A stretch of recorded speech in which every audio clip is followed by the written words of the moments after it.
Folks, Black Star Network is here. Hold no Punch it. I'm real revolutionary right now. Support this man, Black media. He makes sure that our stories are told. Thank you for being the voice of Black America, Roland. Stay black. I love y'all. All momentum we have now, we have to keep this going. The video looks phenomenal. See, there's a difference between Black Star Network and Black-owned media and something like CNN. You can't be Black-owned media and be scared. It's time to be smart. Bring your eyeballs home. You dig?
Today is Tuesday, May 7, 2024, coming up on Roland Martin Unfiltered, streaming live on the Black Star Network. North Carolina Republicans are targeting sheriffs to force them to work with ICE. Why? Because they didn't like how Black sheriffs who got elected responded. We will talk with Mecklenburg County Sheriff right here about why he does not want to help ICE round up migrants. The Ohio officer who shot a Black man carrying a fake gun has lost his job, but not for shooting the teen.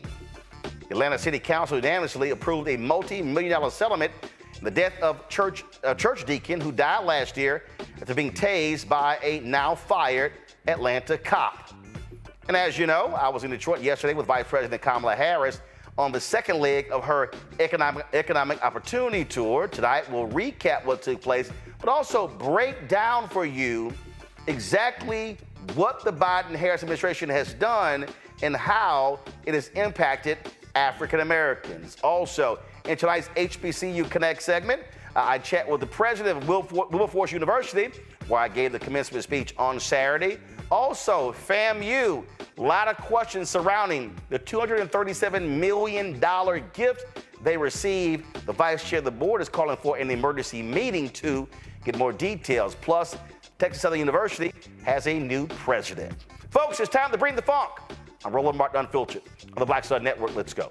He's got it. Whatever the miss, he's on it. Whatever it is, he's got the scoop, the fact, the find. And when it breaks, he's right on time and it's rolling. Best believe he's knowing. Putting it down from sports to news to politics. With entertainment just for kicks, he's rolling. It's on go, roll, roll, y'all. It's Roland Martin, yeah. Rolling with Roland now. He's funk, he's fresh, he's real, the best, you know he's Roland Martin now.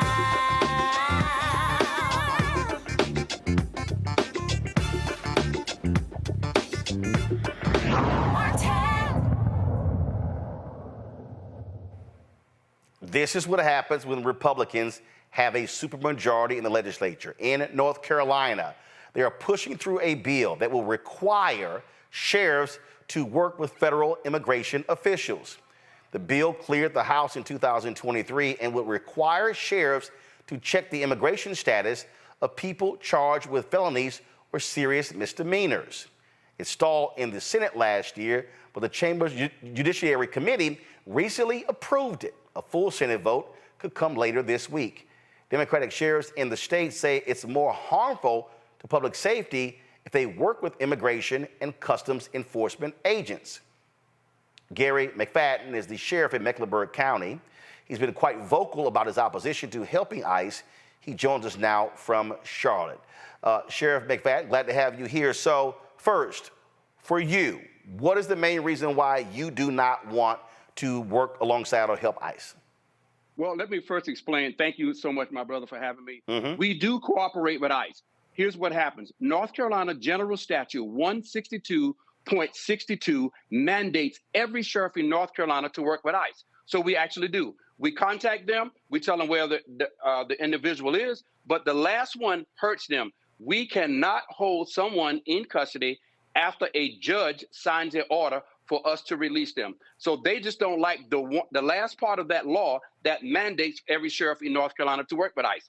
And so a detainer is not signed by a judicial official and have no probable cause. A detainer is simply a document that an ICE agent signs with no authorization from any judicial official to hold that person in custody. So the previous sheriff left that on the table. We got sued. We paid $80,000 to get out of that lawsuit, which we did not win. But then we're going to ask them, why don't you implement two laws that ICE has on the books, but simply that they want because they want to put the burden on the sheriff. But we are mandated by law to cooperate with ICE to a certain point.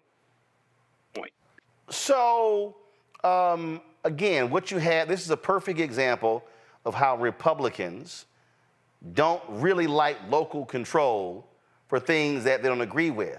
And so you are duly elected by the voters in Mecklenburg County. The first black sheriff in Mecklenburg County. And when you run, you explain to the public how it was you were going to govern in the county.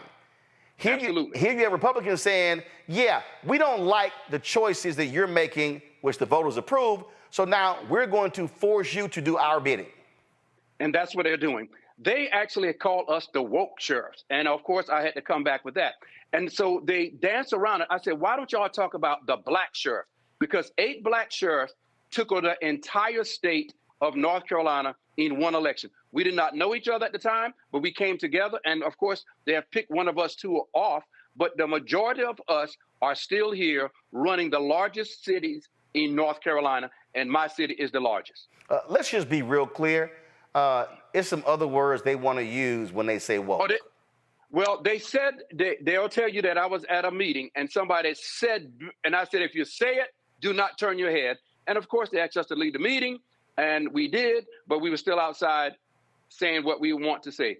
The issue is that Black America has to stand up for Black America, and if they don't, we are going to be bamboozled as we've always been. I'm not afraid. And that's something that they have never seen, and I don't fear anyone. And I speak vocally about this, and I will continue to speak vocally about it. They didn't like when we do not call my detention center a jail. We call it a detention center, and I do not call the people who are housing my facility inmates. They are the residents. So things like that, they just don't like. The good old boys just don't like what we're saying and what we're doing, and so they gather their troops together to push this down our throat. So, you just described something that took place. You lost money. Oh, yes, and sir. so, and again, and correct me if I'm wrong, did the state send you 80 grand to cover the bill? Absolutely not. See, here's why this is so important. Even though when ICE puts this detainer, thank you, my brother, because we have to educate America. Well, give people knowledge. If they bring this person in on a detainer, if something happens in my facility, the judge is going to say, who authorized that person to be there? Not a judicial official. A judicial official is telling me to release this guy, and you are telling me to hold the guy. And so when we get sued, we'll bow ourselves again. But I thought these people call themselves fiscal conservatives. They say that. See, we can't live in fear anymore. And when we're talking about these positions, see, most of the people do not know this. The sheriff in every county, in every state, is the highest elected official. Not the mayor, not the city council, not the alderman. The sheriff is the highly elected official because he's elected by the people. once we start teaching the people that, this is why you see more black sheriffs in Georgia, more black sheriffs in North Carolina, and of course, there are going to be more black sheriffs around the country, because all of a sudden, most of the people realize where the power of judicial officials are, and that's with a duly elected sheriff. So this likely is going to pass. It's going to pass. And then what's going to happen next? Do you, because this is, I mean, the county, as a duly elected person, I mean, what, do you plan on suing the state? Well, somebody's going to probably sue the state, and somebody's going to sue us. We're going to get sued. No doubt about it, we're going to be sued. And then who's going to pick up that bill? I am on social media every day trying to make people understand this. You can let this happen if you want to, but the cities and counties that this happens in, you're going to pay the burden. You're going to be left with holding the baby, paying for the baby, and clothing and housing the baby. And that's what you're going to have to be doing. You aren't the only black sheriff in the state, but it seems as if what's happening in North Carolina, the targeting of black sheriffs, same thing we see in Florida, the targeting of black district attorneys. Absolutely. Again, they call progressive, they call woke. They want what they really want. They want the old boy law and order, lock them up, throw away the key, treat them like crap, as opposed to treating people like human beings. Humanity. Inside my jail, we have a culinary school. We don't say jail. We have a culinary school. We have a barber school. Here last week, I graduated. Now, I know this sounds crazy. We have a business school called the Next Great 50. We have men and women with LLCs leaving here with a better credit score than they came in. I'm simply making our returning citizen better than they came. That's not what they want. They still want to hold us under the thumb of them. Let's make it clear. And so when they're talking about them and those and the woke, they're talking about the black sheriffs. And we have to wake up to that. They're talking about the black sheriff, and they are targeting us. And I'll send you the news article. Sitting at this table in Lexington, North Carolina, in August of 2022, they openly said their number one priority is to make those sheriffs do what we asked them to do. Now, who's sitting around that table? Not one African-American sheriff. And who's sitting around that table? Local white sheriffs and white Republicans. And so they are open about it, but we are still sitting back nervous and scared to say what we want to say. We have to be bold, powerful, and black at the same time and live not in fear. We are fearful to say what's on our mind. We'll whisper at the church, we'll whisper in the car, we'll whisper at the social gathering. But when this happens on November 5th and all the other stuff happened on November 5th, America will change. We got to be bold, powerful, and black. I couldn't have said it better myself. That's it. But we thank you all. Sheriff, I appreciate it. And look, one of the reasons... I'll drink to you on that one. Well, see right there. See, you were doing just fine there. See, I just had, my throat got, itchy. I just needed some water. You were doing just fine there. See, Larry Walker, one of our panelists, he's a fellow Alpha brother. I don't know why they start this, Larry, but I don't know why they do that, but Sheriff, just in case you forgot. I understand. You are the beginning. Listen to what I'm saying. We understand the beginning. But the beginning has happened. Jesus was an alpha. Just want to let you know. Don't start that. See, Sheriff, you were doing just fine. But see, you and Megan's always got to be extra. You always got to be a little extra. And see, you were doing just fine. You were getting a rating of 10 out of 10. And then all of a sudden... Can I get the 9 back? I mean, and even if I get a 9, it'll be an upside down 6, and then we talk about 06. So I can't win. Okay, you trying to get out that hole right now. See, I'm gonna have to put you in solitary confinement. No, please. You know what? And listen, and you know what brand of tie this is? What's that? Verse 9. I just want you to know that this is a verse 9 time, so don't play with me. Just letting you know. It's for everybody. For everybody who's watching, I had a line of ties, ascots, and bow ties with verse 9. So the sheriff trying to get some brownie points right now. No. I've been buying ties from Marty since he was selling out the trunk of the car. So, I mean, I understand. But, brother, all right. I'm here for you. But well, I appreciate it. Appreciate it. Keep us abreast on what's going on, and we'll keep sounding the alarm. God bless you, brother. Stay black, stay bold. All day. I appreciate it. Thanks a bunch. All right, y'all. We're going to go to a break. We'll be right back. Rolling Martin Unfiltered, led by an alpha on the Black Star Network.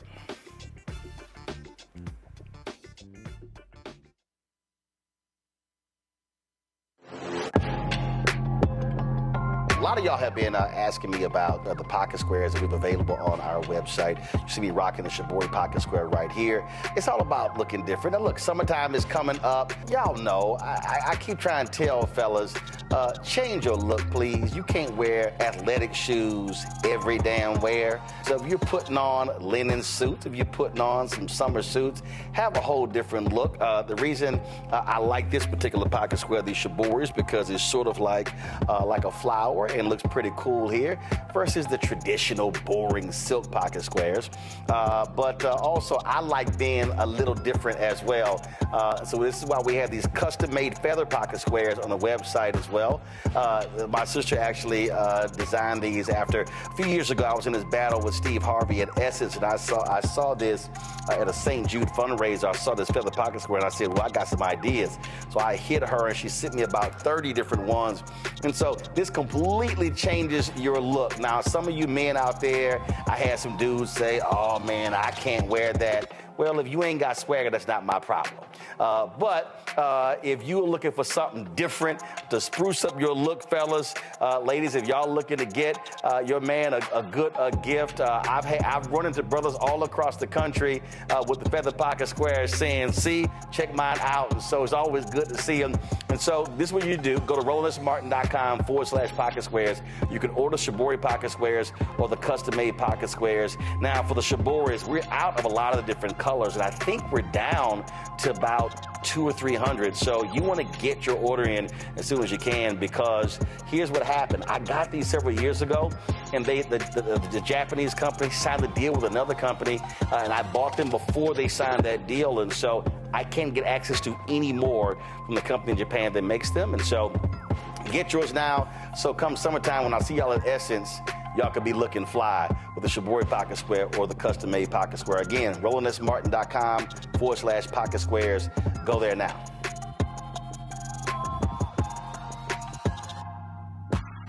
What's up, y'all? This is Wendell Haskins, a.k.a. Win Hogan at the Original T Golf Classic. And you know I watch Roland Martin Unfiltered.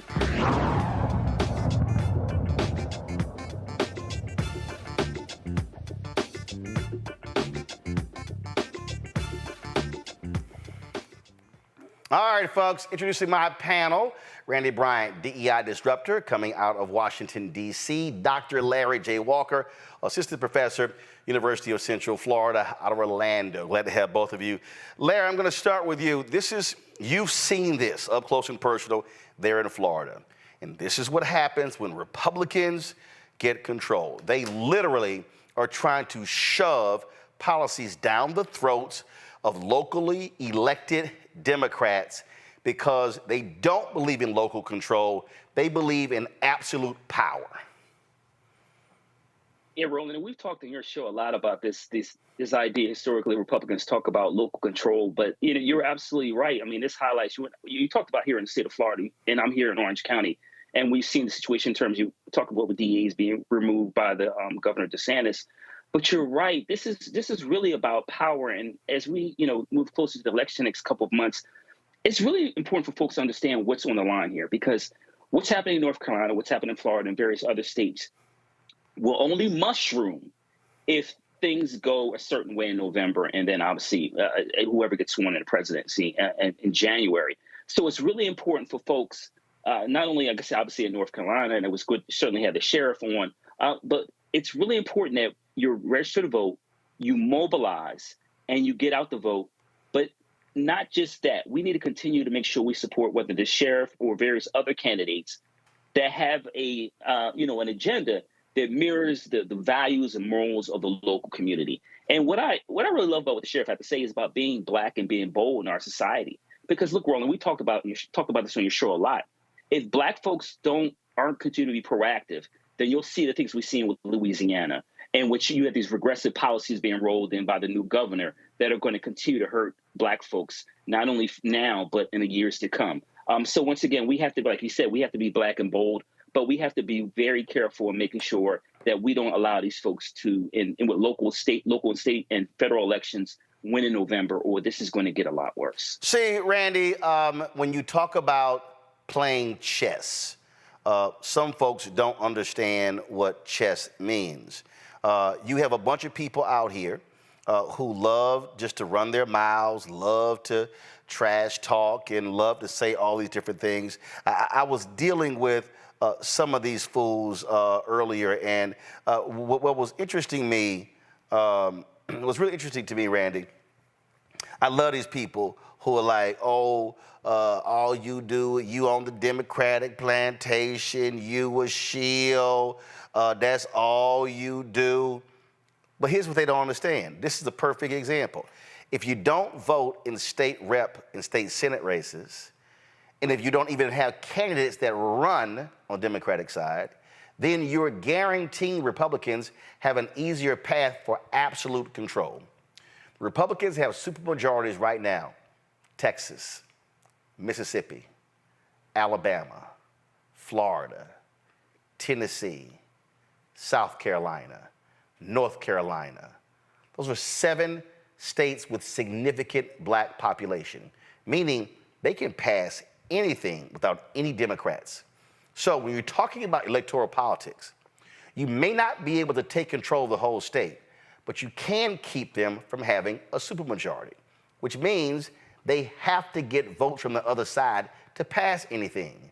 This is the type of bill that if you did not have a supermajority in North Carolina, because that one white Democrat, female, she screwed her district and became the Republican, thus giving them a supermajority, now all of a sudden you can stop bills.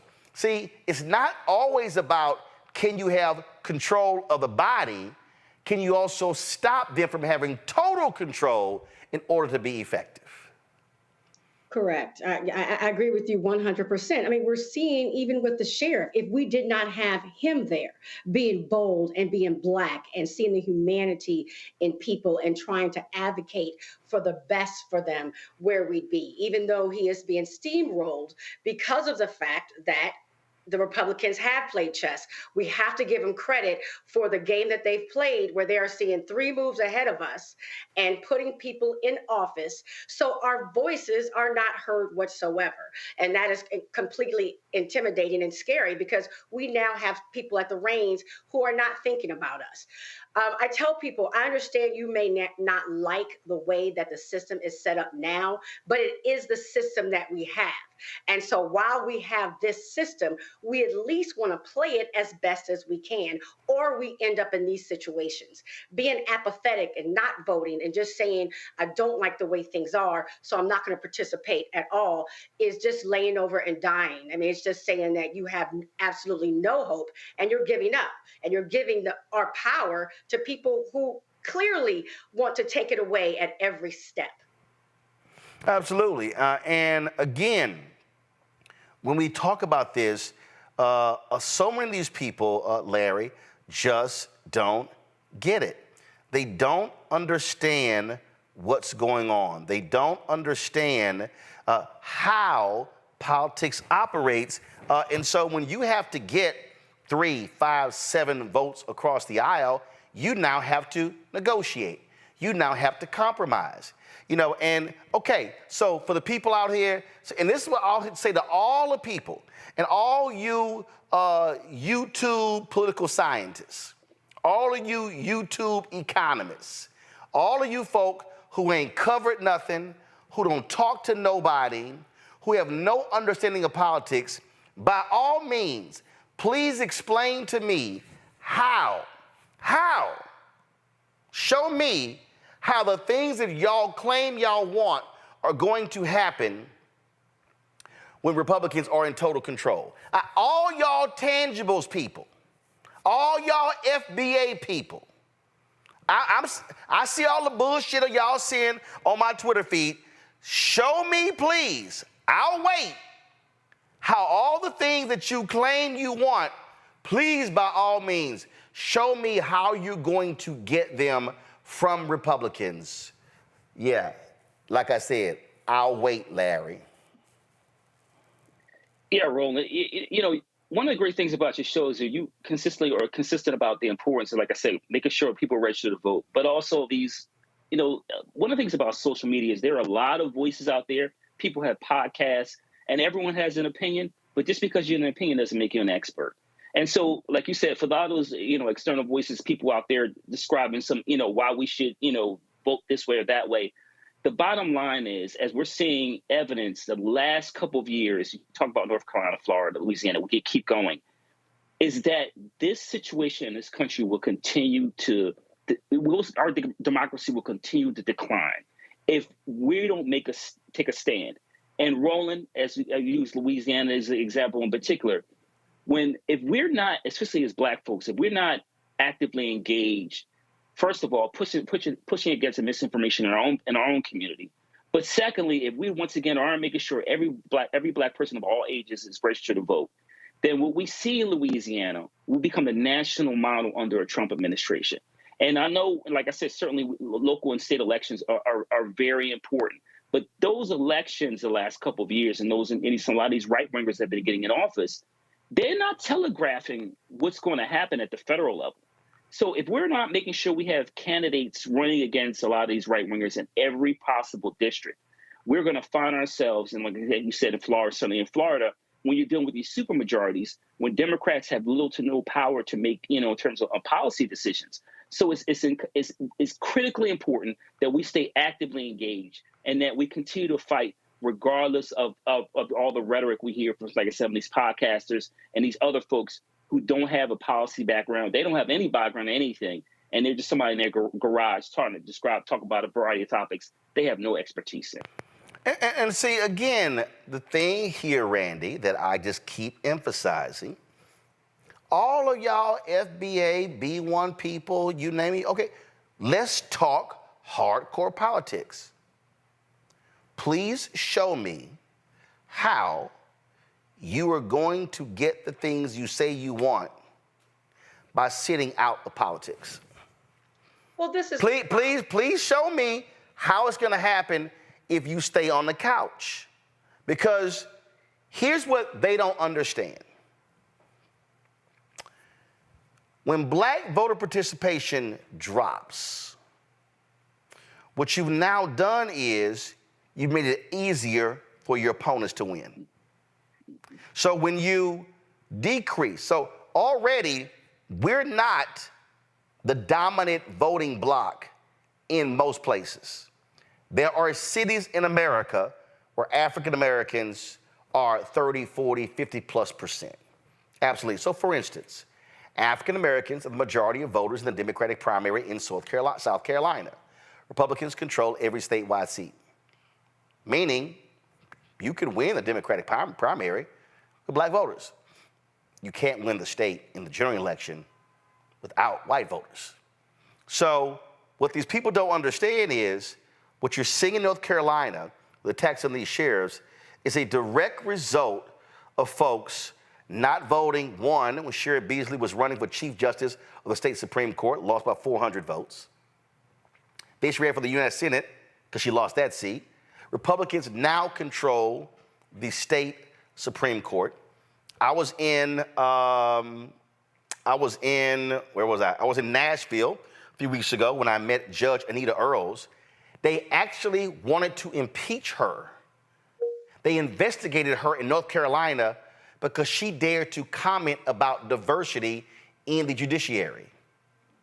This is how nefarious and evil these people are.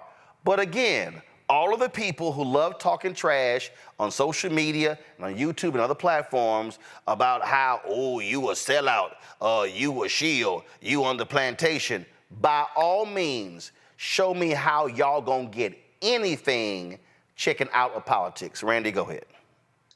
What I have found out is that there is a whole genre now of just complaining people.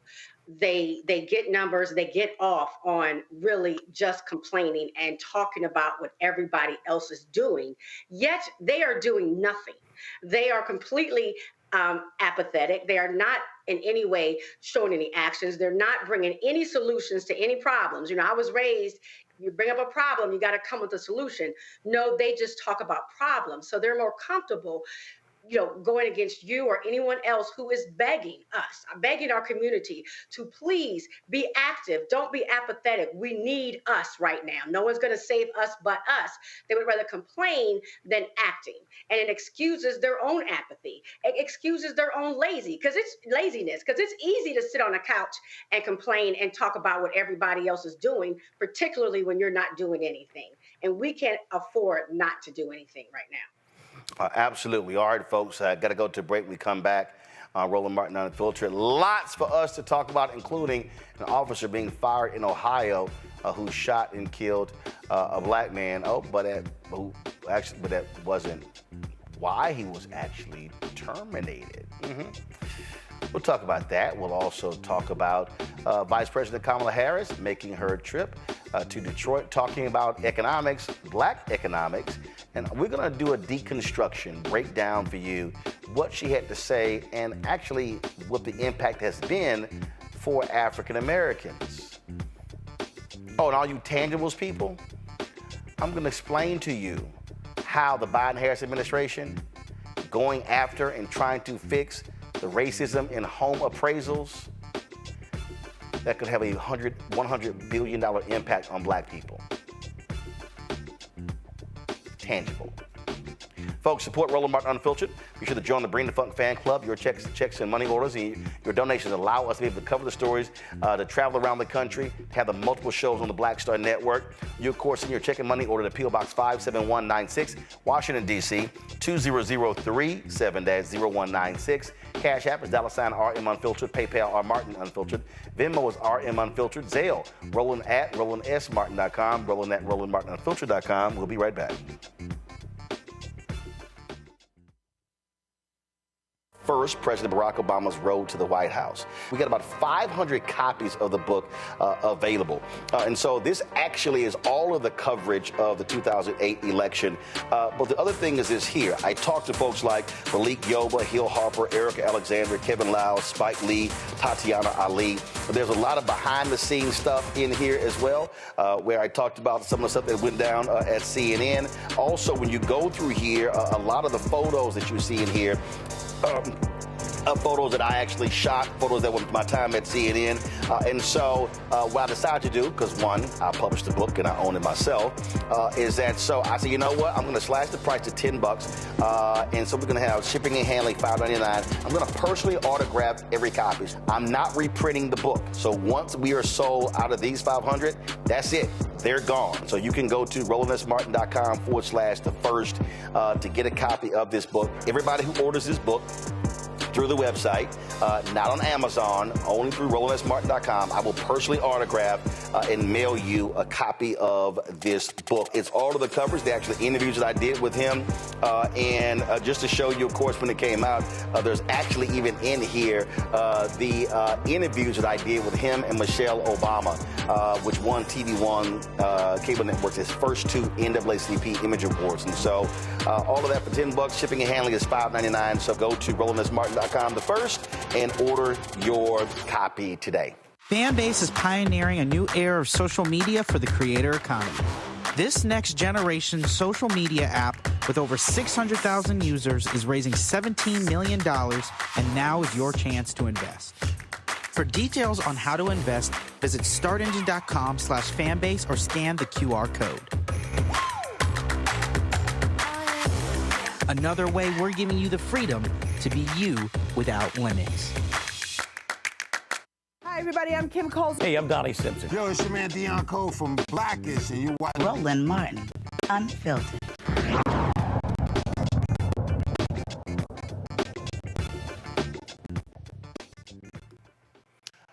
All right, folks, welcome back to Roland Martin Unfiltered. The cop who shot an Ohio teen with a fake gun last month has been fired. Again, the Akron Police Department terminated Ryan Westlake for 2 unrelated use of force investigations. The first incident took place on December 31st, 2023, when Westlake rested the barrel of his rifle on the back of a suspect's head and neck and ordered him to put his hands behind his head. The second use of force incident took place on March 1st, when Westlake threw a female suspect to the ground while trying to get her in handcuffs. The decision to fire Westlake came the same day that the Summit County Prosecutor's Office dropped the charges against 15-year-old Tavion Kuntz Williams for carrying a fake gun at the time of his April 1st shooting. As you see in the video here, Westlake barely got out of the car before he fired shots at this young man. This, Randy, is just a perfect example of how you have, again, the few bad apples, how having folks on the police force who do not know how to control themselves, but they have a badge and a gun, that's when they are a danger or a threat to society. He should not have even been out there to shoot this young man if he had been looked at before. He already had 2 violations against him.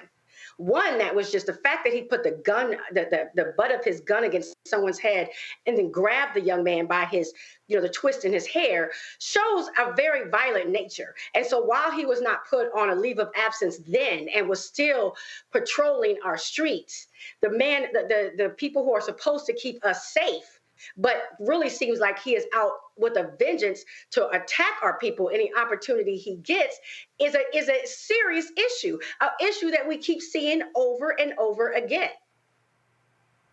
Larry. Roland, when I first heard about this story, I thought about Tamir Rice just a few years ago. And in the state of Ohio, another example with, a fake gun and another black male being shot. Fortunately, this young brother wasn't killed.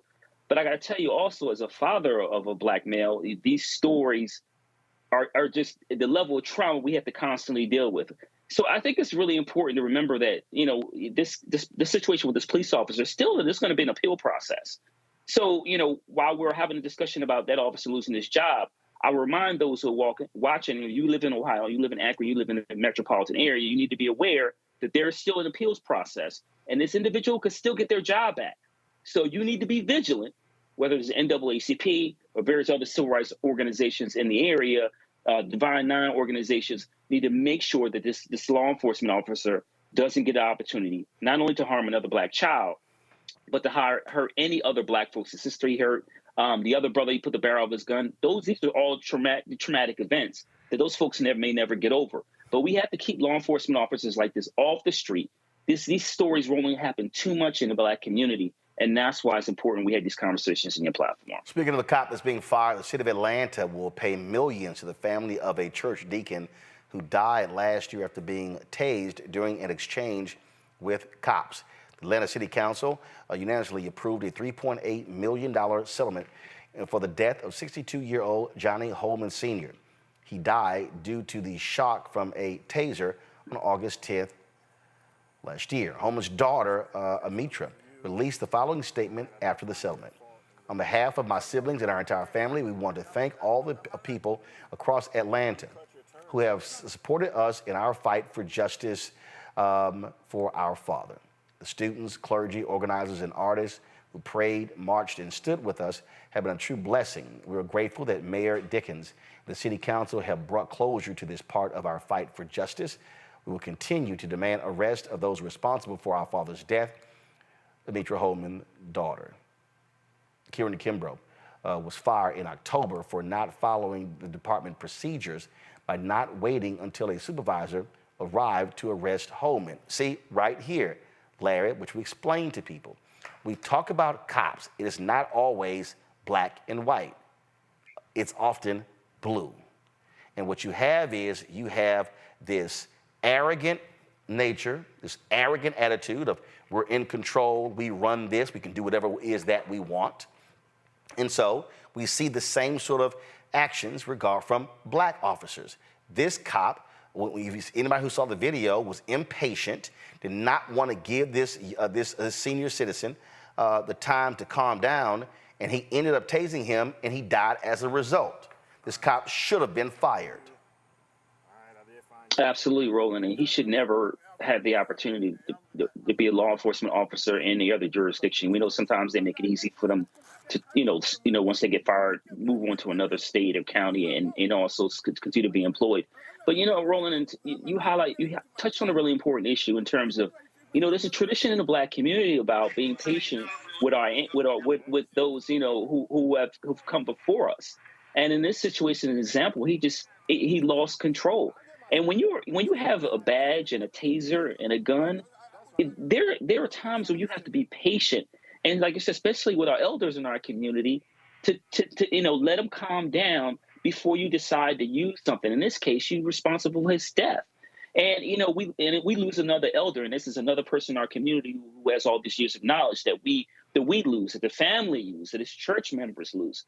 Another issue is, like you said, Roland, let's get to the issue about Black law enforcement officers. KRS-One years ago made a song called Black Cop, right? And so we have to be mindful, like you said, that this blue wall, that includes Black folks, Latinx folks, and other people from minoritized communities.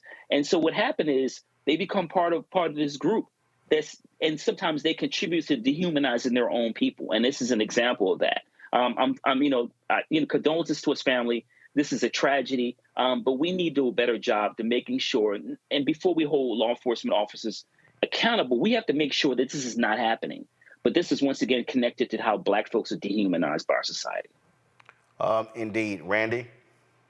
When we talk about people's biases, we think that we just have to look at white people and see how they're thinking about Black people, and do they show a threat to us. We have to look at Black people too. I mean, Black people can hold biases within our own community.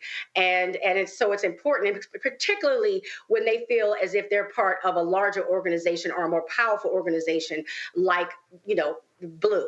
That's what they do. They think they see or affiliate with the Blue. But we have seen many times they get a wake-up call when they realize when they get in trouble, how they really aren't in that community either. And all of a sudden they become Black. They get a big wake-up call. They do. And so, unfortunately, Johnny Holman died as a result of this, and hopefully this will, again, provide some sense of closure to his family. But the reality is they'll never get to see him again, and so it's not as easy as folks expect. All right, gonna go to break. We come back. Florida A&M, lots of drama there. People asking questions about this $237 million gift to the university from a brother, frankly, no one has heard of. We'll tell you about that. Plus, we'll hear from the president of Wilberforce University about how he has that Ohio institution, the oldest private HBCU in America, how he has them on the rebound. You're watching Roland Martin Unfiltered right here on the Black Star Network. Hatred on the streets, a horrific scene, a white nationalist rally that descended into deadly violence. White people are losing their damn minds. As an angry pro-Trump mob storms the U.S. Capitol, we've seen shooting. We're about to see the rise of what I call white minority resistance. We have seen white folks in this country who simply cannot tolerate Black folks voting. I think what we're seeing is the inevitable result of violent denial. This is part of American history. Every time that people of color have made progress, whether real or symbolic, there has been what Carol Anderson at Emory University calls white rage as a backlash. This is the rise of the Proud Boys and the Boogaloo Boys. America, there's going to be more of this. Here's all the Proud Boys, guys. This country is getting increasingly racist in its behaviors and its attitudes because of the fear of white people. The fear that they're taking our jobs, they're taking our resources, they're taking our women. This is white fear.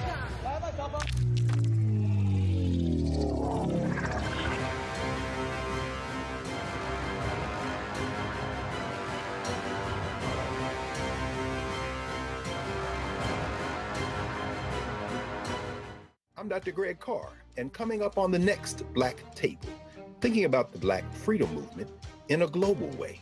Dr. John Monroe joins us to discuss his book, The Anti-Colonial Front, which maps the social justice movement in the United States and its impact internationally, from Asia to Africa, and how movements like anti-communism were used to slow down racial equality, like critical race theory today. Critical race theory today, communism back then, that's essentially mobilized to shut down any challenges to a given system of power. Connecting the civil rights movement to colonialism on the next Black Table, exclusively here on the Black Star Network. Hello, I'm Marissa Mitchell, a news anchor at Fox 5 DC. Hey, what's up? It's Tammy Roman, and you are watching Roland Martin Unfiltered.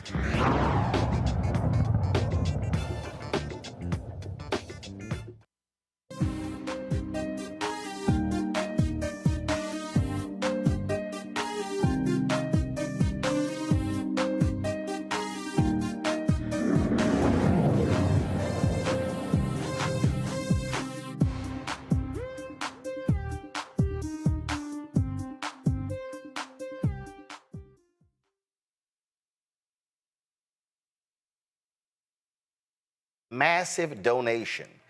It is one of the largest ever given to an HBCU. It was $237 million, courtesy of Gregory Jerami and the Isaac Batterson VII Family Trust. Now again, a $237 million donation that came out of nowhere. Jerami has no relationship with Florida A&M. He didn't graduate from there, had no family graduated from there. And so folks were shocked and stunned. This would take the endowment of Florida A&M to almost $400 million, making it the third largest endowment behind Howard University as well as Spelman. Well, after this was the case, people were asking, who is this guy? Where does money come from? What does he do? And on and on and on. And so as a result, it's been lots of stuff. The latest development is that the Florida A&M vice chair of the board has demanded an emergency public meeting to address this particular issue. He says that there have been a lot of questions that have been raised. You've got folks out there who are posting all sorts of information with regards to this man. There are people who are suggesting that he may not be real, that this may become an embarrassment to Florida A&M. Apparently, the Board of Trustees was not aware of this donation until the announcement was made. Now, Jerami, what he did, he actually he announced that there was a stock transfer. The stock transfer has been in place for more than a month. He says that Florida A&M has the money. It's already been there. And so that was one of the things that he said. Now, Florida A&M, as a result of the concerns that have been raised by a number of people, the Florida A&M board, they actually released, the communication department released, the Florida A&M communication staff released this statement. While Florida A&M University is still extremely excited about Mr. Gregory Jerami's historic announcement yesterday, the Isaac Batterson Family Seventh Trust, we are fully aware of the skepticism that sometimes comes with such a large gift. As expected, some individuals in the public are and will continue researching Mr. Jerami. Please know that FAMU has done its due diligence when it comes to this matter. Additionally, Mr. Jerami has and continues to do his own due diligence on things that have been and are happening at FAMU. While a non-disclosure agreement we signed prevents us from disclosing many details, as was reported on May 4th, Mr. Jerami transferred $237,750,000 worth of stocks into our account last month. Mr. Jerami's $237,750 stock transfer was received in the same manner in which we have accepted all other stocks donated to the university through the FAMU Foundation, Inc. As with any non-cash gift received, such as cryptocurrency, real estate, and stocks, it will be converted to cash and recorded appropriately. Again, we greatly appreciate Mr. Jerami's and the Isaac Batterson Family Seventh Trust generosity. Our students will be true beneficiaries of their most generous contribution. Now, this has been lots and lots of focus because literally this brother has come out of nowhere. They organized. What they did was they actually organized a massive meeting today. And I was going through it earlier today. It was a press call. The press call, folks, was interesting because it had Jerami on it. It had university folks. But here's where I'm still confused, and maybe y'all can help me. How does the board not know about such a gift? I'm confused. Now, Florida A&M has said there was a non-disclosure agreement. I get that. But if you're the university president, you have a board of trustees. Surely you alert them of this. Florida A&M is also a public university. So even though there's a non-disclosure agreement, you still are a public university. So now, not sure who the gift went to. So there's all sorts of questions here that have arisen here. And I get it. Larry, I totally understand why people will be freaking out, because you ain't got somebody black just don't wake up and give away $237.75 million and not go, you giving that much away and you got some left? So I understand the skepticism in Florida. And what really struck me, though, was when this vice chair of the board said he didn't know until the announcement was made on Saturday. So, Roland, let's unpack this. This is particularly for the communications and development offices at FAMU. So let me start off by saying, I live in a state. I know a number of prominent, successful FAMU alum who are obviously very concerned about what's happened here the last couple of days. So, Roland, I also fortunately serve as chairman of a board of HBCU Foundation. So this story in particular is very interesting to me, because often, foundations, we take in amounts of money, have an MOU with universities, and we take in amounts of money, sometimes large donations. So the non-disclosure agreement is one of the things that really is a red flag for me. I'm not really quite sure why do we have an NDA with this individual, but I think that there's some other deeper issues in terms of the communications issue you highlighted. The board has to always know if there's someone donates $1 million or $2 million, the board's going to have to be notified. Donating $250 million and the members of the board don't know about it and they find about it like everyone else, heads are going to roll when it comes to this particular issue. And I have questions for the people in the development office. I mean, this is obviously a significant amount of money, and they said the transfer went through. But one of the things I want to highlight, and like I said, my work when I'm chairing the foundation board, is usually when people make large donations, they sign some kind of letter of understanding, and they don't usually donate that kind of money in one transfer. There's usually some kind of corpus that may be 3, 5, 10% a percentage of that overall allotment that they will give, kind of lay the foundation, and then in letter of understanding, it outlines over the next 3, 5, 10 years how much money we're going to donate. I don't even think we've seen people like Michael Bloomberg, who's given hundreds of millions of dollars to Johns Hopkins, give up $250 million, and he's a billionaire in one transfer. So I'm assuming that there's going to be some kind of investigation, certainly an audit, to kind of figure out. It appears this gentleman has a history, a checkered history, but certainly if this amount of money, this transfer is accurate, it's helpful and it's outstanding for FAMU. But the idea that members of the board of trustees did not know about this is going to be a problem for the president, the development office, and the folks who are working in communication. Randy, this story was posted about an hour ago on the Tallahassee Democrat website. And in this story, Gregory Jerami, who's 30 years old, is quoted in this. He said the stocks have been held by the university for over a month now, so I don't know where the confusion or the skepticism would be, since it's already in a financial account with the university. Now, he's a 30-year-old hemp farmer, investor, and entrepreneur. And so, again, now he previously had announced he was going to give a $95 million transformational gift to Coastal Carolina University, but that fell through.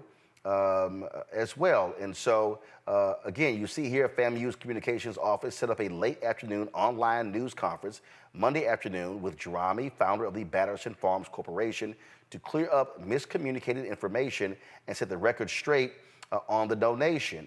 And this news conference took place with the VP of Alumni Affairs, Carmen Cummings, the VP for University Advancement, Shanta Friday Stroud, who's also executive director of the FAMU Foundation, as well, and it was organized for the Tallahassee Democrat, Bloomberg, and the Inside Higher Ed. Sure would have been nice to have some black-owned media on that call as opposed to having white media, Randy. But in this particular call here, again, university, it says here, but university officials who have said they are bound by a non-disclosure agreement on details of the donation left it largely up to Jerami to answer questions.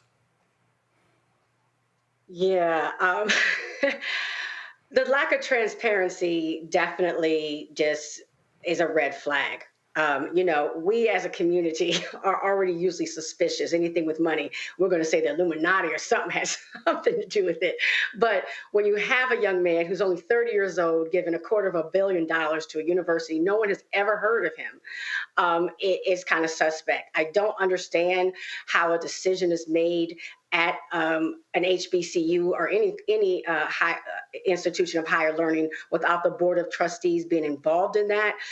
That's somewhat concerning. And also that there was an NDA to cover what don't they want, or what doesn't he want to be disclosed.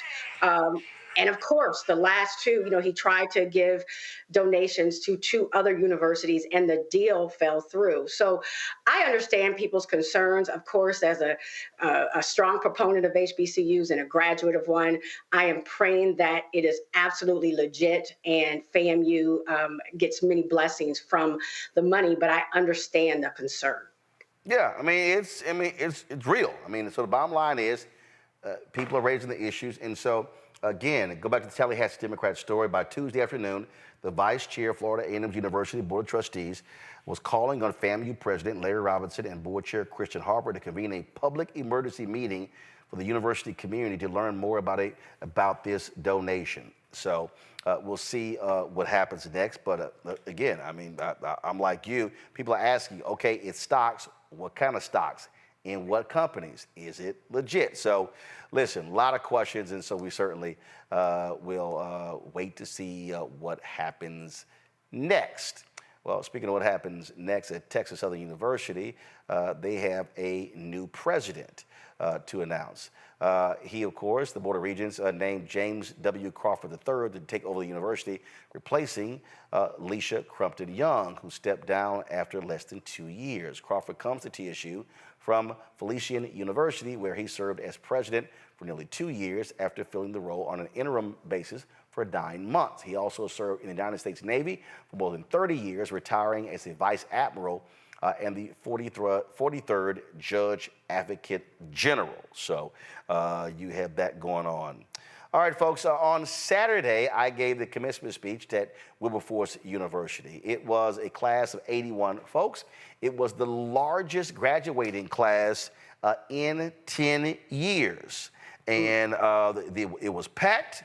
The auditorium was packed. It was absolutely great to see all the folks there. Again, Wilberforce is the nation's oldest private HBCU.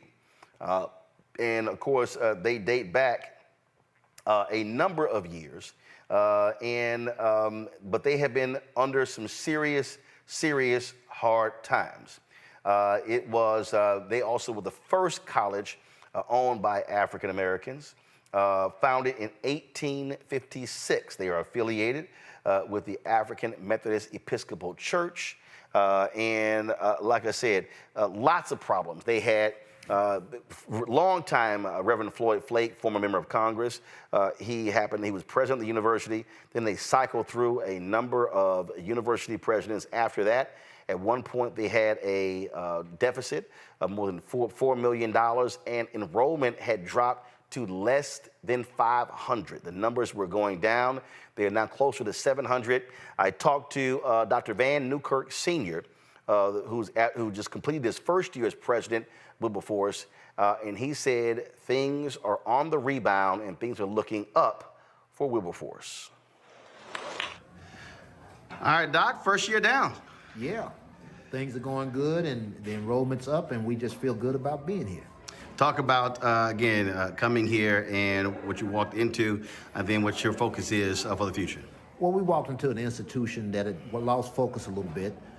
We did have some financial issues. We've gotten that eradicated. Our enrollment's up, and we've got new programs. We're changing our focus a little bit. We're going to be a more technology-focused institution. We want to be the HBCU MIT, and that's where we're going. We've got 4 engineering programs and an aviation program that's in the works. This was your largest graduating class in 10 years. Oh, yes. And what it means for us is that, students are buying into this university. We're the northernmost HBCU, and we're in the middle of everywhere. People always say the middle of nowhere, the middle of everywhere. We're 2 hours from Indianapolis, 17 minutes from Dayton, 30 minutes from Cincinnati, 45 minutes from Columbus, so we're right in a good spot, and we get a lot of kids from these major urban areas, and we believe that we're going to capitalize on that like no other HBCU. So your enrollment is around your 600 plus, but what is your goal in terms of pushing it up to? We want to get 1,500 students, and we believe that next year we've got a stretch goal of 800, but we're going to be somewhere in the 7s, and then the year after that we want to get to 9. So we're moving pretty quickly. And we have all confidence that we'll get there. You also have some new construction on campus. New residence halls.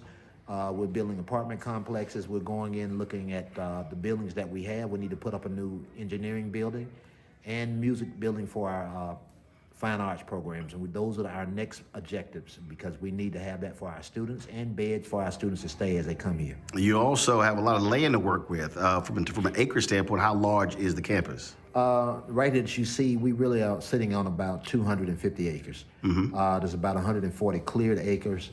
And, we were paying $11,000 a month to cut the grass. We just went technology focused on our grass. We bought an automated lawnmower that cuts the grass by itself. We remote control. So our maintenance staff, they go out and program. We're one of only a handful of people who are using remote control lawnmowers to do stuff like that. That cut our bill down to $1,100 a month. Wow, from 11,000. 11,000 to 1,100. Now, in terms of that, are you looking to take better advantage of that space to do different things? Oh, yeah. We're looking at how we can look at outside vendors, to actually outside partners, to look at putting up user space, that residential hall space, putting in retail space, because if you look at it, you got 2 HBCUs right here together, 3. You got Payne Theological Seminary, and the only store you have here is a Speedway gas station. So you got about 3,000 HBCU students and faculty, and they only have a Speedway gas station. So we want to put some retail spots here, and we want to have mixed use.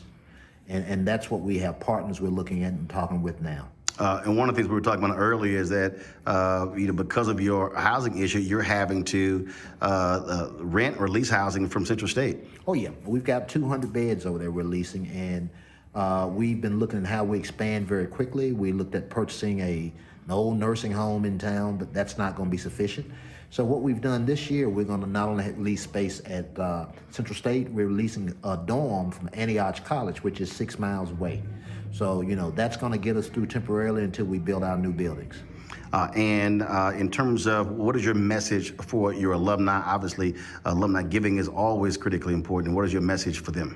Well, we're telling them to give more. Give like you've never given before. But our alums are doing a real good job right now. They're giving and they're stepping up, but we want to continue to get them to step up. What our problem has been is the local community hadn't really come this direction. This is 3 miles from a town of 30,000 people, and you would imagine that the town would grow this way, but it grew the other direction. And what we're looking at is how we get some of those local investors, and we've starting to crack that ceiling, because just yesterday we got one of the major foundations in the area, which has never given any money to us, to give us a small gift, and we're looking at how we can expand those type gifts. That's where we're going. That's what we need. You talked about the geographic location, and so as a part of that strategy, really doing aggressive recruitment sort of in this 3-hour radius? Yes, that's what we're doing, but we're also trying to do something that I think is really important. We're trying to crack into the majority population. There's a lot of students here who are not African American, who don't go to college. We believe that we can serve this neighborhood and this community well, because if we're going to get the community involved, we have to educate all. And so we're going to look at that 300-mile radius, and we're also looking at how we get more of the kids in this local area, this old blue-collar town, some of those students to come to this institution. And most people don't realize 20% of all HP students are non-African American. That's right. And, you know, let me tell you, we have one partner that's helping us, the Cincinnati Reds. They started a baseball team here for our students. We have about 100 baseball players on campus, and about 30 of those baseball players come from all over the United States, and they're other race. All right, then. Anything else? I think that's what it is, but what I can say, Roland, is that if they're looking for a school that's an HBCU, a true HBCU experience, one that's going to take them somewhere, this institution is close enough to Detroit, Chicago, Indianapolis, Columbus, and all of those big cities that makes us a worthwhile place. Pittsburgh's 2 hours away. And we are the place that they can get that education, not having to go all the way to the deep south. They can come right here and get it, and get a quality education at an affordable price. All right, Randy, you are a Tuskegee graduate. Must be music to your ears to hear a president lay out a vision and a plan to grow an institution as opposed to seeing it die. I really like to hear that he was talking about partnering with businesses. I mean, that has worked very well when you look at places like Hampton. Harvey did a good job with that. When I was at Tuskegee, Peyton brought in some businesses. You're seeing that, of course, in Morehouse and Spelman, where there's money waiting for businesses. You have college kids that are away and they want to spend some money, spend their parents' money, especially just getting something to eat. You get tired of the calf food. So I think that it's really important that our HBCUs definitely think from a business perspective and not just, we should just focus on the books. We have to run those schools as if they're businesses, because they are at the end of the day, and partner with others. So yeah, I'm really excited to see that they're thriving, and I wish them much success. And of course, Larry, you heard him lay out there, again, smart decision. Wow, remote control lawn mowing, lawn mowing that cuts the bill from $11,000 to $1,100. That's $120,000 savings a year. Yeah, it's physically irresponsible. And, Roland, you can use technology in a lot of different ways. And what you see here, this example he just gave to save you money, particularly for small HBCUs. And, I'm also a proud HBCU alum, and, it's certainly good to hear the president outline his short and long-term, vision for the university. And listen, Roland, they have a lot of acreage there. My undergraduate university, Chain University, small HBCU, they've monetized some of the land and buildings they have there by having corporations on campus. So there's a lot of ways in which HBCUs can make money. And, like Wilberforce and other HBCUs, they do have a lot of land if they're, in rural suburban areas. So, putting together a shopping center with multi-use, uses in terms of families and apartments is certainly makes a lot of sense. But considering they have so much land, there's a lot of opportunity to make sure they can build out, increase their enrollment, beyond 1,000 in terms of getting into the numbers it was, years ago. But certainly this is a great first step. And like I said, it was great to hear him articulate exactly what, the vision is for the institution. And Wilberforce is a great college, and I know people have graduated from there. Indeed. So I had a great time there with the commencement on Saturday. Folks, if you missed that, simply go to the Black Star Network app or go to our YouTube channel. You can actually check it out for yourself. All right, folks, got to go to break. We come back. Vice President Kamala Harris stopped in Detroit yesterday for the second leg of her economic empowerment tour. We'll break down what she had to say. Also, we'll show you her visit to a Black-owned restaurant as well, plus chat with the head of the NAACP and the pastor in Detroit. She met with faith leaders after her speech. We'll chat with him about that as well. It's time, folks, got to go to a break. We'll be right back on Roland Martin Unfiltered on the Black Star Network.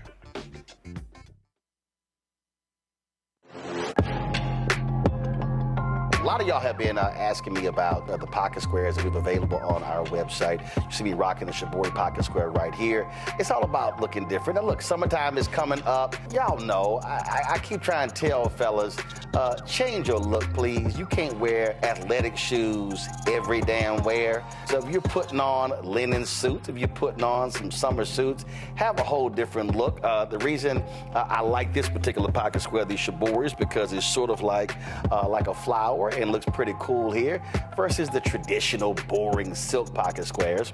But also I like being a little different as well. So this is why we have these custom-made feather pocket squares on the website as well. My sister actually designed these after a few years ago. I was in this battle with Steve Harvey at Essence, and I saw this at a St. Jude fundraiser. I saw this feather pocket square, and I said, well, I got some ideas. So I hit her, and she sent me about 30 different ones. And so this completely changes your look. Now, some of you men out there, I had some dudes say, oh, man, I can't wear that. Well, if you ain't got swagger, that's not my problem. But if you're looking for something different to spruce up your look, fellas, ladies, if y'all looking to get your man a good gift, I've run into brothers all across the country with the feather pocket squares saying, see, check mine out. And so it's always good to see them. And so this is what you do. Go to RolandSMartin.com/pocket squares. You can order Shibori pocket squares or the custom-made pocket squares. Now, for the Shiboris, we're out of a lot of the different colors, and I think we're down to about 200 or 300. So you want to get your order in as soon as you can, because here's what happened. I got these several years ago, and the Japanese company signed a deal with another company, and I bought them before they signed that deal, and so I can't get access to any more from the company in Japan that makes them. And so get yours now. So come summertime, when I see y'all at Essence, y'all could be looking fly with the Shibori pocket square or the custom-made pocket square. Again, RolandSMartin.com/pocket squares. Go there now.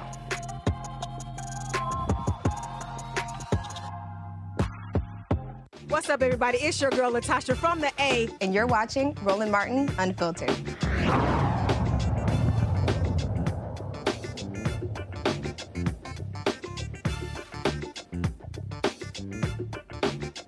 All right, folks, yesterday I was on Air Force 2 to Detroit. We left out of Andrews Air Force Base, headed to Detroit with Vice President Kamala Harris for the second leg of her economic empowerment tour. Last week, she was in Atlanta. This is her getting off the plane in Detroit, being met at the airport there with the U.S. Trade Representative, as well as Lieutenant Governor Gilchrist of Michigan, as well as his wife. Also on the trip was, of course, the Energy Secretary, Jennifer Granholm, former governor of Michigan. Also, you had my man Don with the Commerce Department, as well as the Deputy Administrator of Small Business Administration. They were all there as well. So it was a great time. And the whole point of this was for her to talk about what they have accomplished, the Biden-Harris administration has done, dealing with the economic issues, but also to deal with the reality of how African Americans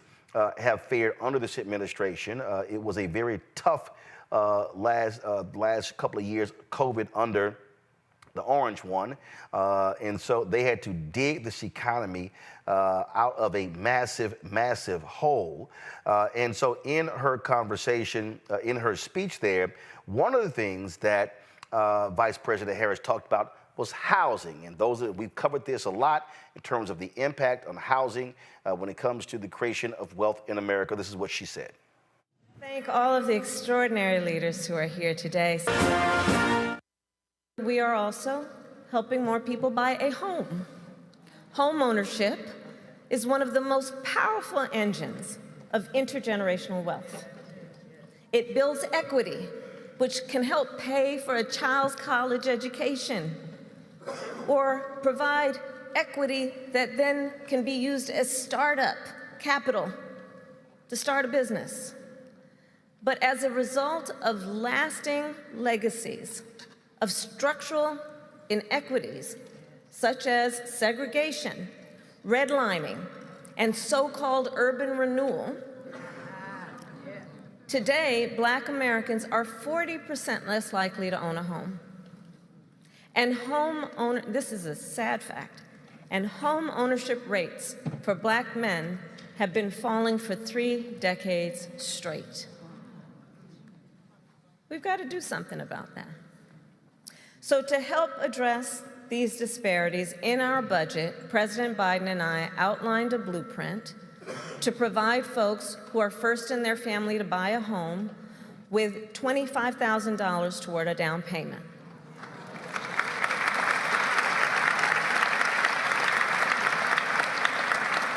To give families up to $400 a month to help with a mortgage, and to build 2 million units of affordable housing to lower costs for home buyers and renters.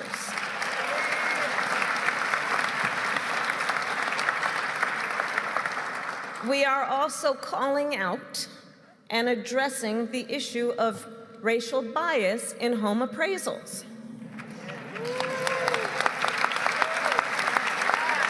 We all know the stories. We've heard the stories.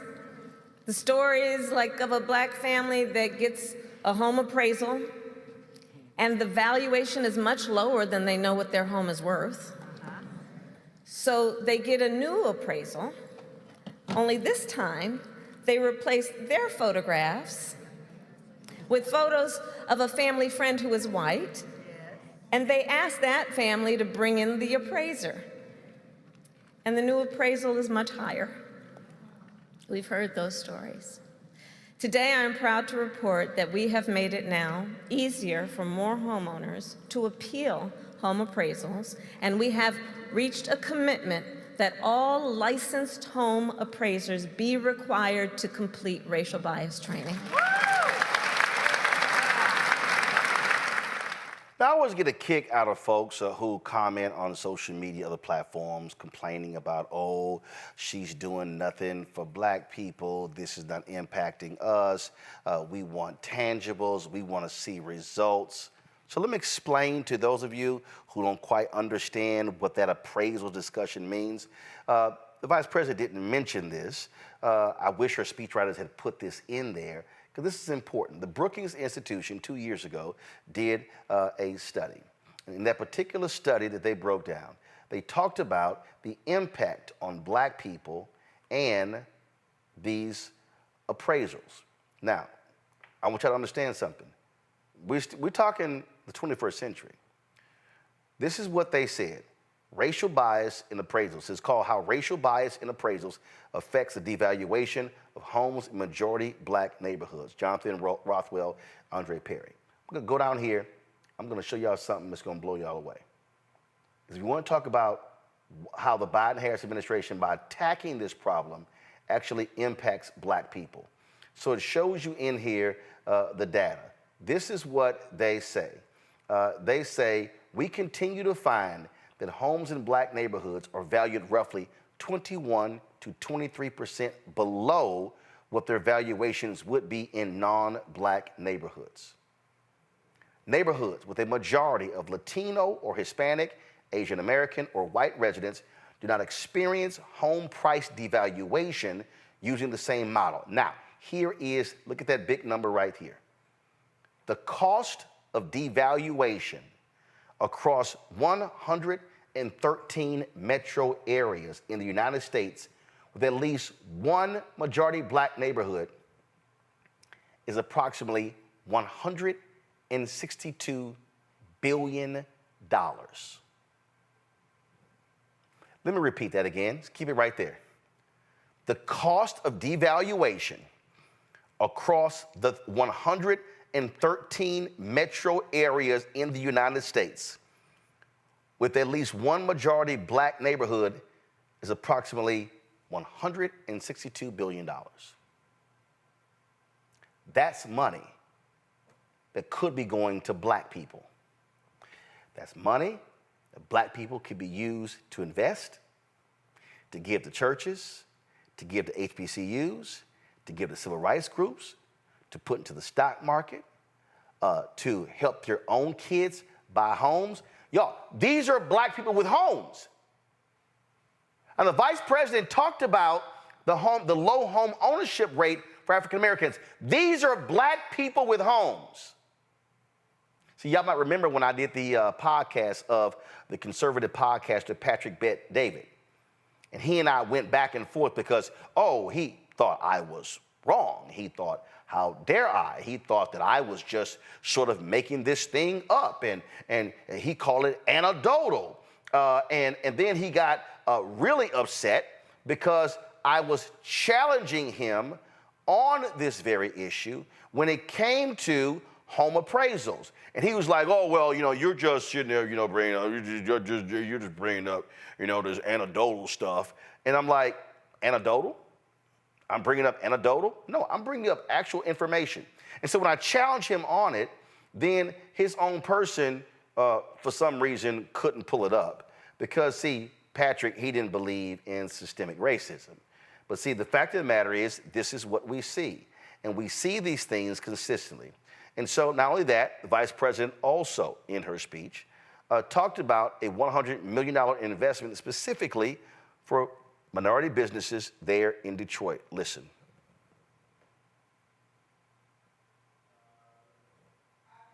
No, guys, y'all have it in there. Yep, y'all should have it. Come on, y'all have the soundbite. She talked about a $100 million announcement. The $100 million announcement that she talked about yesterday to businesses there in Detroit. See, again, this didn't get lots of coverage. Mainstream media did not spend virtually any time on the Vice President being in Detroit. And then you hear black folks say, oh my goodness, we never hear from the Vice President, because y'all always watching mainstream media. This is why you got to watch black-owned media. Go. I am proud to announce we are investing $100 million in small and medium-sized auto supply companies, many of which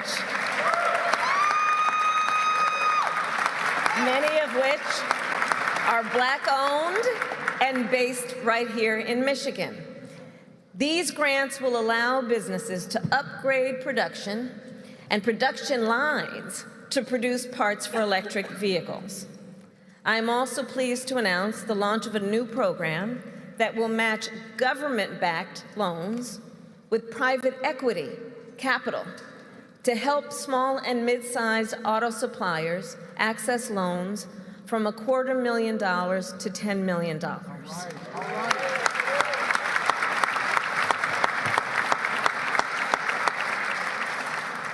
The strength of America's economy is also based on the strength of America's supply chains. We all learned that in the pandemic, if we weren't clear before. This investment will help to keep our auto supply chains here in America, which strengthens America's economy overall, and keep those jobs here in Detroit. After her speech, Vice President Harris met with a number of people, including faith leaders and civil rights leaders. One of them is Reverend Wendell Anthony.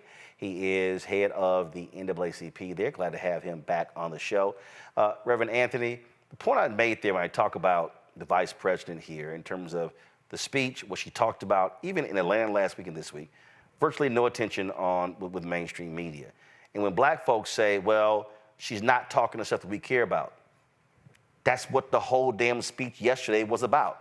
It was speaking about things that they have done economically for all Americans, but also for black people. Roland, let me ask you, does this qualify as a puff? You mentioned puff. No. Put that down. Put that down. What you mean? This is a puff, man. Put that. Don't puff me. Put that pinky green tissue paper that go in a basket down. Put that down. Answer my question. Let me just say this, brother. It was a great meeting in Detroit, and you are absolutely correct. It did not get the kind of PR and exposure that it should have, but that's why we got you and others to articulate that. She brought in the heavyweights, Roland. She brought in Donald Graves, head of the Commerce Department. She brought in Julie Sue, the Secretary of Labor. She brought in Jennifer Granholm, who was a former governor of Michigan, Secretary of Energy. And so it was a great meeting. The $100 million that you articulated, $50 million of those dollars are coming from the Department of Energy's Automotive Conversion Program, and another 50 are coming from the Industrial Assessment Center Implementation Grants Program, which will allow small businesses to modernize their facilities, to get grants for efficiency, greenhouse. In addition, they are creating a program that they call RAMP, R-A-M-P, Readiness Accelerator for Major Programs. That's job providers being matched with workers who want to create jobs. A lot of this is around electric vehicles. And let me just say this, Roland, because a lot of people don't know it. You mentioned churches and community groups. This program will connect colleges, community colleges, churches, small businesses, and all those who are trying to increase and enhance their business. As a matter of fact, one of the things that we know with electric vehicles, they got to have places where they can go and be recharged. Right now, there are not a whole lot of places. One of the things that we're doing with DTE Energy and the auto industry, but particularly DTE Energy here, and this program is going to benefit that, we're going to put some of these stations on the lots of churches, which may be available for the community. That's bringing it right into the heart of the neighborhood, which is something that is sorely needed if you're going to do that. And what that does, that creates employment, that creates an opportunity for community organizations and churches to increase some revenue, that makes it more accessible for people to connect with the auto industry, to purchase these vehicles, and it just has collateral benefits all around. And so her visit was very well timed. It was much on point. And one of the things that she emphasized was that she wanted to talk to real people, people who were doing it in the community. She wanted to talk to a demographic, particularly between the ages of 18 and 35.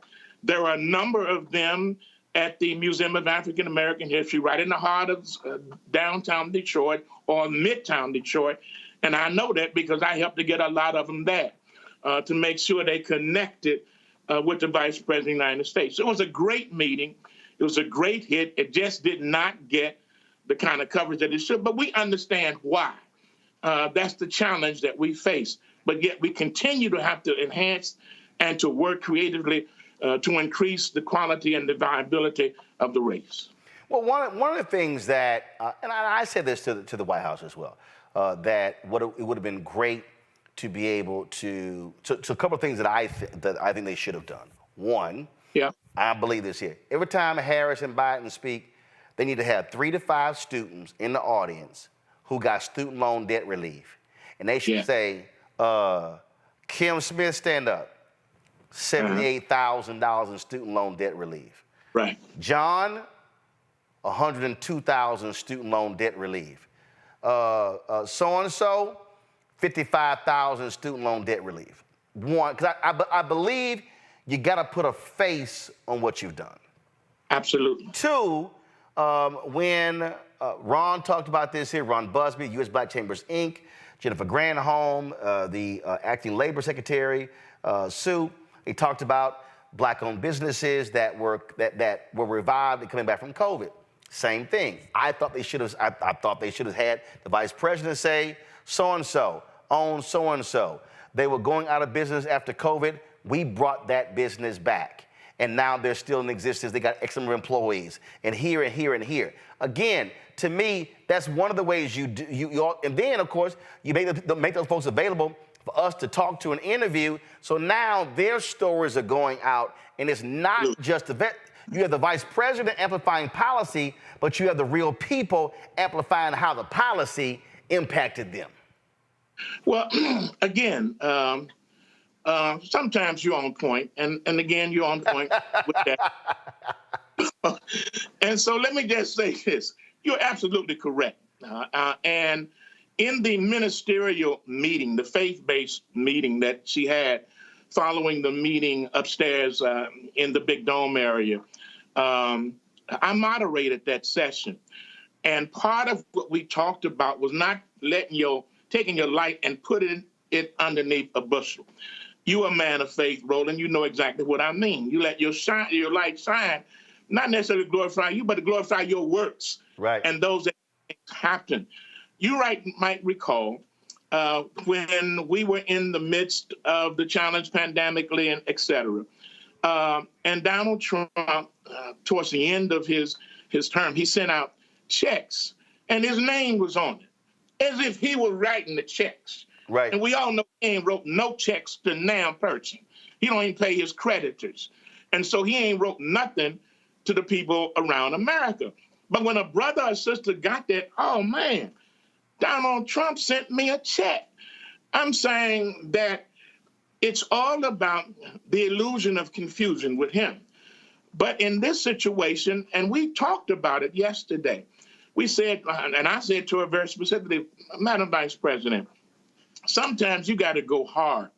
You have one man who is value-centered, ethical, who does things by the book, who wants to do what's right, and he's in competition with a guy who's exactly the opposite, i.e. what I just mentioned. And she agreed. And I said, well, sometimes you got to go hard. I know that people talked about when they go low, we go high. Okay, that was another administration. That sounds good. But the reality is we are in a situation, Roland, where we cannot afford to go light. We got to go hard, not to be overbearing, but we got to tell our story. And I said, maybe when y'all send out, you know, the loan reduction or elimination of student loan, maybe his name should go on the envelope to let folks know this is coming from the President of the United States, Joe Biden. And she said, well, there was a major discussion around that issue. And everybody didn't agree with it, but, you know, this is the way our president is. And I said to her, you know, sometimes you got to fight the way the other folk are fighting, not to get dirty like them, but to make it plain. Our people need to have stuff plain.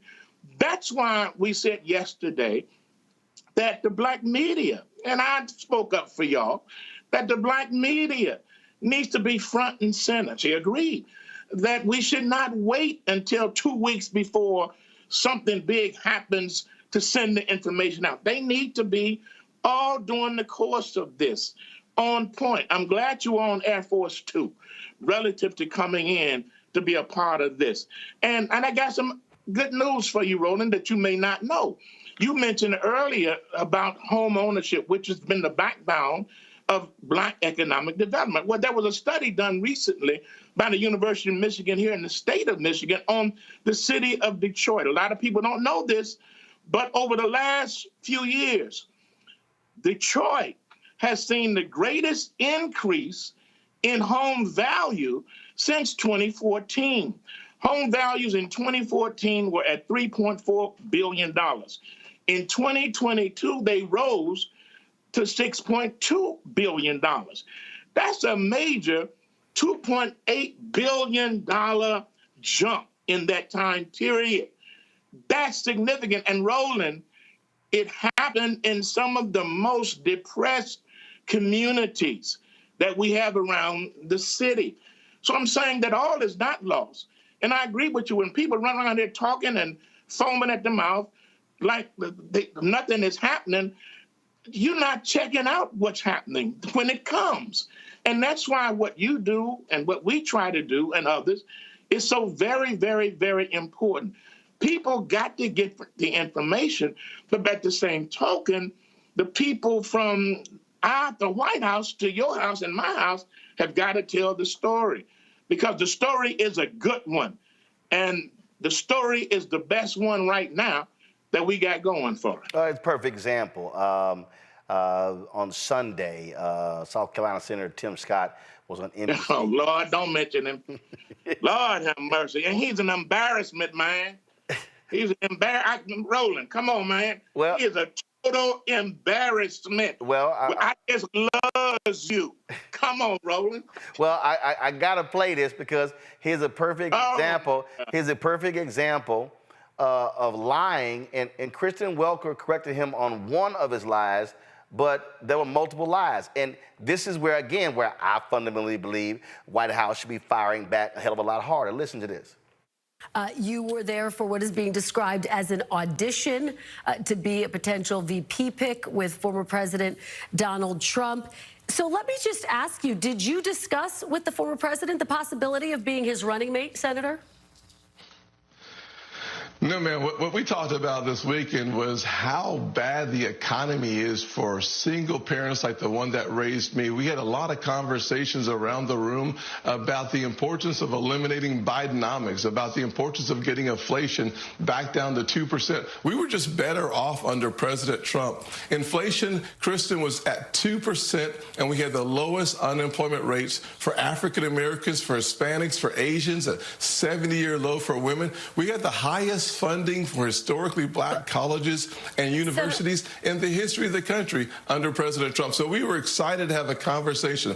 We had no conversations about the VP pick, to be honest with you, to be clear, but we had a lot of conversations about the failures of Joe Biden and the success of Donald Trump. A couple of points on the economy. Of course, the inflation rate has come down significantly from its high in 2022. In terms of black unemployment, it was actually at its lowest rate last year, 4.7% in April of 2023 as compared to 5.3% under 2019 with Donald Trump. But just to be very clear. So first of all, Reverend Anthony, he sat there and said black unemployment right now is 6.4%. That's actually a lie. It's actually a lie. What happened was you had an uptick that took place in the month of March, but this is from the Bureau of Labor Statistics. The unemployment rate for African Americans, 5.6%. So right there, Tim Scott was lying. And so Kristen Welker did not correct him on that. And see, and this is the thing, but you said something, I'm gonna bring, in a second, I'm gonna bring in Larry and Randy in this. You said something that was critically important. When you said, you got some black folks in the hood and other places who have fallen for the okie doke because they're like, oh yeah, we had money in our pockets when Trump was there. No, fools, you had COVID. Thank you. COVID, nobody was working, nobody was flying, nobody was driving, nobody was shopping, there were no concerts, there was no nothing, and the only way to keep the economy from completely crashing was to put money in people's pockets. So, massive amounts of money went out to help people pay for their rent. They had a halt on evictions to help folks pay for daycare, for food, all sorts of things. Here's the problem.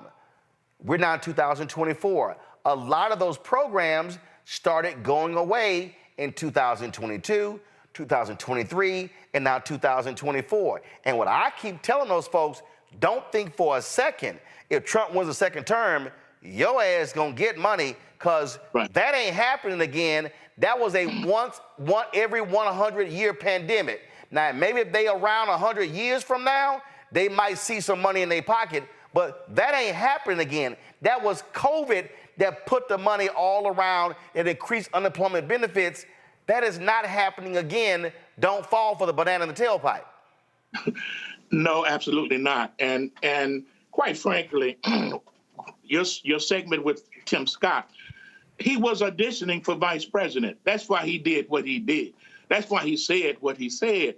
And this cat, anybody that was appointed by the sitting governor, who is now running for the highest office in the land, and then you pearl on her, you act like she didn't make you what you are, senator in South Carolina, and you go and turn your back on her. That shows you right there what he's made of. And the fact that he would go with Donald Trump based upon what Donald Trump has done and where he is at this point, speaks of this situation. And reality is, when you just talked about the economy under Donald Trump and what he has or has not done for black folk. What he did for black folk was to say during the pandemic, why don't you shoot some Clorox in your body in order to eliminate the pandemic? Why don't we stop Dr. Fauci from telling you and giving you the scientific advice in terms of what you need to do? Why are we allowing 1 million people to die during the pandemic based upon our non-involvement in that situation.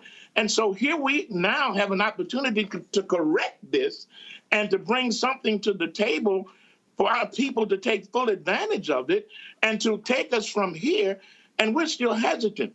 So it's a real situation that we have, and some of our people are going and taking it the easy route and going the easy way. Don't go for the okie doke. Don't go for the nonsense. Go for the real sense. Read, study, dig, ask somebody if you don't know. Just don't go because the guy wants to give you some gold gym shoes with red bottoms and to put himself behind some prison bars as if he is a victim rather than the victimizer and showing that he can relate to you. Well, I guess what? Martin Luther King never put himself in prison behind no prison bars and say, I got a T-shirt for you. He never sold no gold gym shoes with red bottoms. Malcolm never did that. Nelson Mandela didn't sell no T-shirts with his picture on it saying, I'm just like you. Frederick Douglass didn't do it. Fannie Lou Hamer didn't do it. Even Jesus the Christ and Muhammad didn't do it. What the hell are you doing it for? Indeed. Reverend Wendell Anthony, always a pleasure. I certainly appreciate you having you on the show. You through with me, man? Yeah, I'm through with you because, you know, Come on, man. You're going to pull that tissue paper out again. And so if I actually see you wearing that in public, you're going to get cussed out. All right, Doc. Love you, man. I appreciate it. Thanks a lot. I'm going to go to a break. We're going to come back. We're going to continue the conversation with Larry and Randy as well. Folks, we're breaking down exactly what Vice President Harris talked about yesterday because, again, other folk ain't covering this. And see, this is why we matter. We need to understand, folks, what's going on here. And I keep telling y'all this here. If y'all are waiting on mainstream media to talk about what we doing, y'all gonna be waiting a long damn time. A long time. I keep telling y'all, there are things that happen all the time with this vice president, that happen with this administration, that you never hear them talking about. I can't explain it, I don't understand, but it also says why black-owned media matters. Yesterday, it was a small crew with us on the plane with us. You had a brother who was a photographer for ABC, a black producer with ABC. But in terms of black-owned media, the only two were there were me and my man Nehemiah Frank from Black Wall Street Times. This is a photo of us on Air Force 2 yesterday. Both of us were on the plane. You look at his social media feed. Again, so we are walking you through what she talked about and the actual policies because those things matter. This is why you got to support black-owned media. You can support the Black Star Network. Send your check and money order to P.O. Box 57196, Washington, D.C. 20037 0196. Cash App, $RM Unfiltered, PayPal, R Martin Unfiltered. Venmo is RM Unfiltered. Zelle, Roland at RolandSMartin.com, Roland at RolandMartinUnfiltered.com. We'll be right back.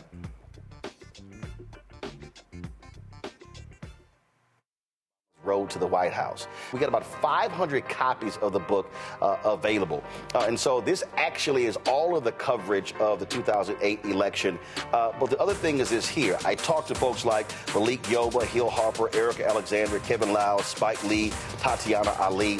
But there's a lot of behind-the-scenes stuff in here as well, where I talked about some of the stuff that went down at CNN. Also, when you go through here, a lot of the photos that you see in here, photos that I actually shot, photos that were my time at CNN. And so what I decided to do, because one, I published the book and I own it myself, is that so I said, you know what, I'm going to slash the price to $10. And so we're going to have shipping and handling, $5.99. I'm going to personally autograph every copy. I'm not reprinting the book. So once we are sold out of these 500, that's it. They're gone. So you can go to RolandSMartin.com/the first to get a copy of this book. Everybody who orders this book through the website, not on Amazon, only through RolandSMartin.com. I will personally autograph and mail you a copy of this book. It's all of the covers, the actual interviews that I did with him. And just to show you, of course, when it came out, there's actually even in here the interviews that I did with him and Michelle Obama, which won TV One cable networks its first 2 NAACP image awards. And so all of that for $10. Shipping and handling is $5.99. So go to RolandSMartin.com the first and order your copy today. When you talk about blackness and what happens in black culture, we're about covering these things that matter to us, speaking to our issues and concerns. This is a genuine people-powered movement. There's a lot of stuff that we're not getting. You get it, and you spread the word. We wish to plead our own cause. Too long have others spoken for us. We cannot tell our own story if we can't pay for it. This is about covering us. Invest in black-owned media. Your dollars matter. We don't have to keep asking them to cover our stuff. So please support us in what we do, folks. We want to hit 2,000 people, $50 this month, raise $100,000. We're behind 100,000, so we want to hit that. Y'all money makes this possible. Checks and money orders go to P.O. Box 57196, Washington, D.C. 20037-0196. The Cash App is $RM Unfiltered. PayPal is R Martin Unfiltered. Venmo is RM Unfiltered. Zelle is Roland@RolandSMartin.com. What's good, y'all? This is Doug E. Fresh, and you're watching my brother Roland Martin Unfiltered as we go a little something like this. Hit it. It's real.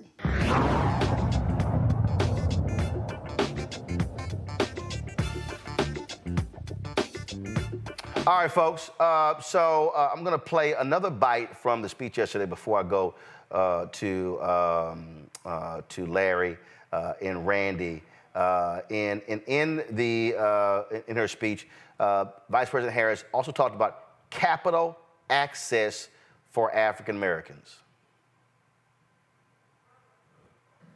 We all know Black entrepreneurs do not lack for ideas or ambition, but often lack the capital that is necessary to turn an idea into a thriving business, to invest in inventory, hire employees, to scale up. In fact, Black entrepreneurs are 3 times as likely to not apply for a loan for fear they're going to be turned away from a bank. So 2 years ago, I founded the Economic Opportunity Coalition, a group of 31 companies and nonprofits, including, for example, the Bank of America, MasterCard, and the Ford Foundation, that are working currently to invest $3 billion in community banks. Banks which we know are uniquely designed to serve minority and women entrepreneurs. And this builds on the work that I did when I was a United States Senator in 2020 to invest $12 billion more in our community banks. Thank you. So, Larry, all the folks who say she ain't doing nothing for black people, where you at? Yeah, they're real quiet right now. And Roland, let's back up a little bit. I'm glad that you were on, you had a chance to travel with VP Harris and talk about issues that are important to the black community. You and I both know that Michigan is going to be a critical state to see if the Biden-Harris administration can win re-election in November, particularly talking about these issues in terms of some of the challenges they may encounter with demographics, that 20 to 40-year-old group of black folks who we're hoping to go out in November and vote. But the Biden-Harris administration, their domestic policy has been excellent. She obviously talked about, you talk about the issues related to housing appraisals. The New York Times had a really good article about, how this negatively impacts black folks last year. And this is an ongoing issue to black folks who have been, been dealing with this issue for years. I think the other thing that's really important, you highlighted, the lowest black unemployment has ever been in terms of Department of Labor statistics of April of last year. That's a significant milestone as it relates to the economic health of not only the country, but in terms of black folks who usually have higher, unemployment numbers than whites in America, throughout U.S. history. So, and then talk about capital. And once again, black people, we have great ideas. but she's absolutely right. Frequently, the challenges are we just don't have the resources, and this is certainly connected. We talk about the racial wealth gap, and a lot of that is connected to housing. So all these dominoes are connected, and they're particularly important, obviously, in the election year to talk about, all the things that, the CHIPS and Science Act, the infrastructure bill, among all these other projects that have a significant impact on the African-American community. And one of the reasons why in April of last year, we saw historic low as it relates to Black unemployment. Randy, I had somebody in the chat says the bank turned me away and I have excellent credit. Well, this is where the community financial institutions matter. When you talk about those credit unions, you talk about those Black banks, that's what it boils down to. We know during COVID that the major banks were turning away Black business owners because many of those Black business owners had accounts with the banks, but they didn't have loans with them. And so the banks were helping out their folks who had much larger loans. All of that stuff, that's what we're talking about here. When we talk about that people don't understand. When you talk about those community financial institutions, when you talk about those Black banks, you gotta have people there who are advocating for them. That's money that goes to African Americans. That's money going to Black credit unions. And so for the people, again, who just run their mouths, man, ain't nothing happening, that's because you don't know how to Google. Right. And you're just looking at what's flashy. You're looking at what you can easily see, the sparkly diamond in the sky. And one thing that Donald Trump does better than anybody else is that, he got that PIMP flair, and he likes to do things where he looks like he's rich and he looks like he's taking care of his people. But at the end of the day, he's pimping us. We are worth so much more. I mean, I always tell people, our price has got to elevate. That man didn't give us that check, but even if he did, is that what we're worth? Is that that will buy your vote when he's done nothing to work on the economic strength? All right, looks like Randy, you froze. Randy, hold on, you froze. Are you still there? I'm here. Okay, go ahead. You froze. Go ahead. Okay. He to me, the way that he stereotypes Black people and says, oh, just give them a check, they'll be happy. Oh, you know what? Let me meet with the rappers, because the Black people will listen to this rapper. Let me sell gold tennis shoes, because the Black people will identify with that, or they will identify with me fighting the justice system. That is what he thinks of us. That is who he thinks that we are. And so how could we ever entrust our livelihoods, our democracy to this person? And, what I do wish is that, the Biden-Harris administration had a little pop, they would pop their collar some, because they are doing things, so many significant things that make a difference in our lives, like looking at appraisals, like the bank loan scandals, how they were not giving Black people bank loans, and that became public. They're hitting the areas that really make a difference in our long-term wealth and our significant wealth, but it doesn't get out there. Why? Because, again, systemic racism. The majority of media would much more focus on this call girl that Trump was with. I mean, I'm sad that I know that he didn't use a condom. I mean, I know that from today's news about Stormy Daniels saying that, and yet I didn't hear anything, if it were not for you, Roland, in shows like this, about this summit in Detroit. And so we have to go and look for our news and stop allowing others to shape and form our opinions. Indeed. Just I'm gonna play this for y'all. So when I did that podcast, the conservative guy, Patrick Bet David, which was quite interesting, doing his show. So when I jammed him up about the whole issue of appraisals, and so he was going on about systemic racism don't exist, all the usual stuff that they say and do, and so. Then he has his producer pull up this little video, and he's talking about, they were talking about defund the police and all the rest of this stuff like this. And so then when I jammed him up about home appraisals, it was amazing how quiet he got. And then he tried to suggest that, well, that's just anecdotal. But we've seen, and then of course, I pulled this story up that was in the New York Times that talked about those home appraisals. Do y'all have the video over there? Play it. When somebody's black selling their house, the appraisers will come in and literally give them a value $100,000 to $300,000 less because they're black. You know that that's actually happened, right?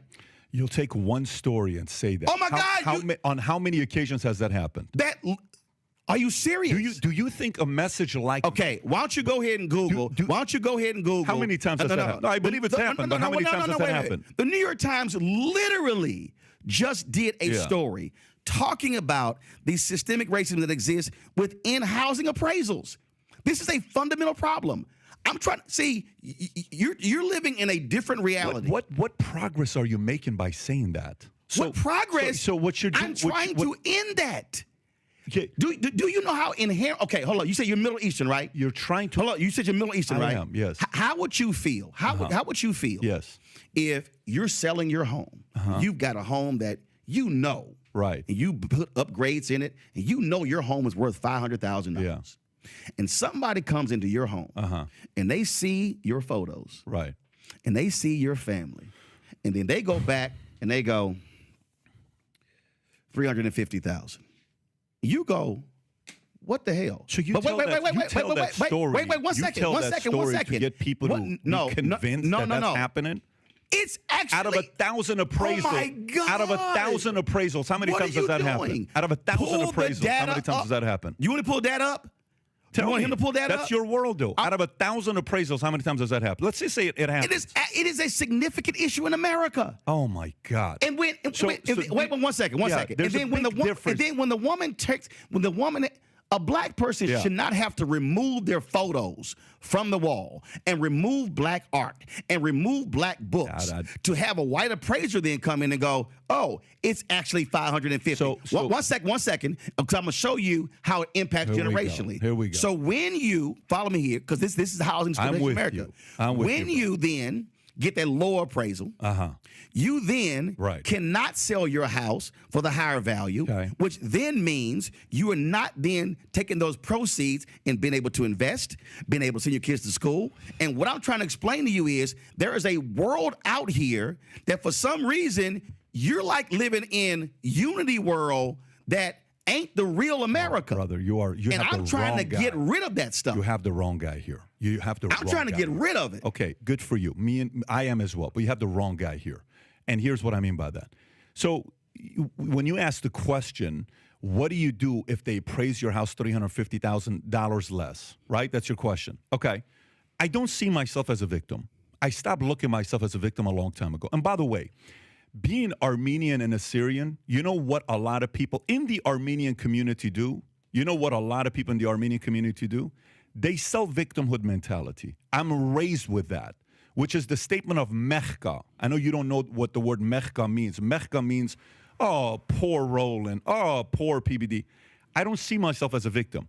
And the other part is when you use one story as an example to divide and get people even angrier, because out of 1,000 appraisals this happened one time, I don't think you're unifying when you say a statement like that to say, hey, this is what's taking place all the time. But going back to it, so you left because you wanted better economic situation for yourself. Listen to what you just said.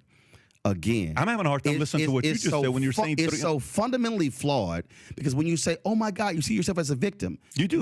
No, you're selling it as a victim. No, I'm not. What I'm selling is a reality. What I'm selling is when this is again. Since you didn't, I guess you couldn't pull it up. Okay. Oh, he did pull it up. Okay. The Biden administration, the Federal Housing and Finance Agency, released 47 million appraisal reports to the public for the first time. The appraisals, which were compiled between 2013 and 2021, present evidence of a persistent, widespread practice in the home appraisal industry to give higher values to homes when the occupants are white and devalue them if the owners are people of color. That's such bullshit. That's such bullshit. You know why? Hold up. Let me tell you why that's such bullshit. They actually took the reports and showed the data, and now you call it bullshit. Of course I call it bullshit. So wait a minute. So you asked for the data and the facts. No. And now you give your opinion first of all, because you don't like the facts. Bro. Come on, man. Do you run a company? Yes, I do. Okay, so when you run a company, how much shit can I find in the OpEx? How much? In the what? With OpEx. When I go into my balance sheet and I look at my expenses, my monthly expenses, what I'm paying for, rent, employees, benefits, workers' comp, I can give a number and say, we lost $280,000 this year. And it's like, oh my God, we lost $280,000. And then I open up the balance sheet and then boom, I'll see you're moving your face like you don't know what I'm talking about. First of all, no, when I see a data like this, tell me the whole story. To jump to conclusion with something like this without seeing the entire story is ludicrous to make a comment like that. But analyzing the millions of appraisals by using census tracts as a proxy for neighborhoods and comparing communities with nearly identical housing stock, two researchers found that the results showed a clear correlation. The higher the proportion of white residents in each community, the higher the appraised value of individual homes. They compared similar data. See, again, you want to reject the facts.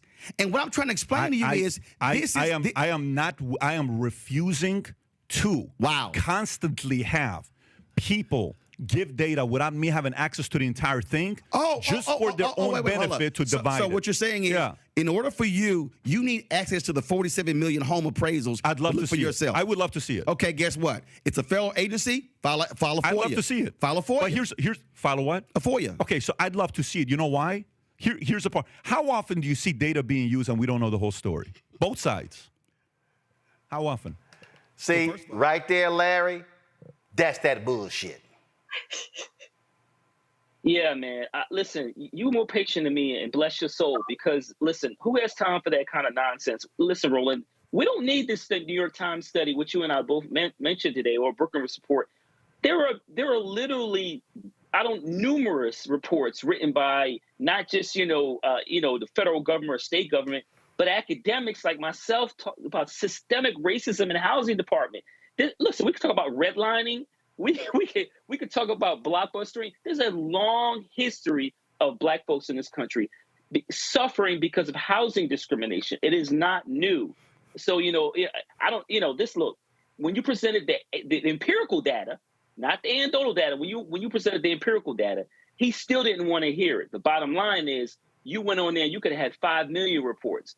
He's being disingenuous anytime he tells me he wants to look at all these millions of reports. He's not a data analyst. So he doesn't even have the capability to, as a researcher, to analyze all this quantitative data and use the methods necessary to see that there's a relationship between being Black and white in America when it comes to housing. Randy, he didn't have a skill set. Right. And what you see here, Randy, and he's a MAGA supporter, a Trump supporter, and let me be clear, to all of the Black people who are considering the couch, let me be clear, the Trump administration didn't do a damn thing about home appraisals. That $162 billion, they don't care. So y'all go right ahead, those of y'all who considering let's vote for him, and those of y'all who are saying, man, I ain't sitting here voting for Joe Biden. Okay, then you're gonna have a Republican administration that does not give a damn about discrimination in home appraisals.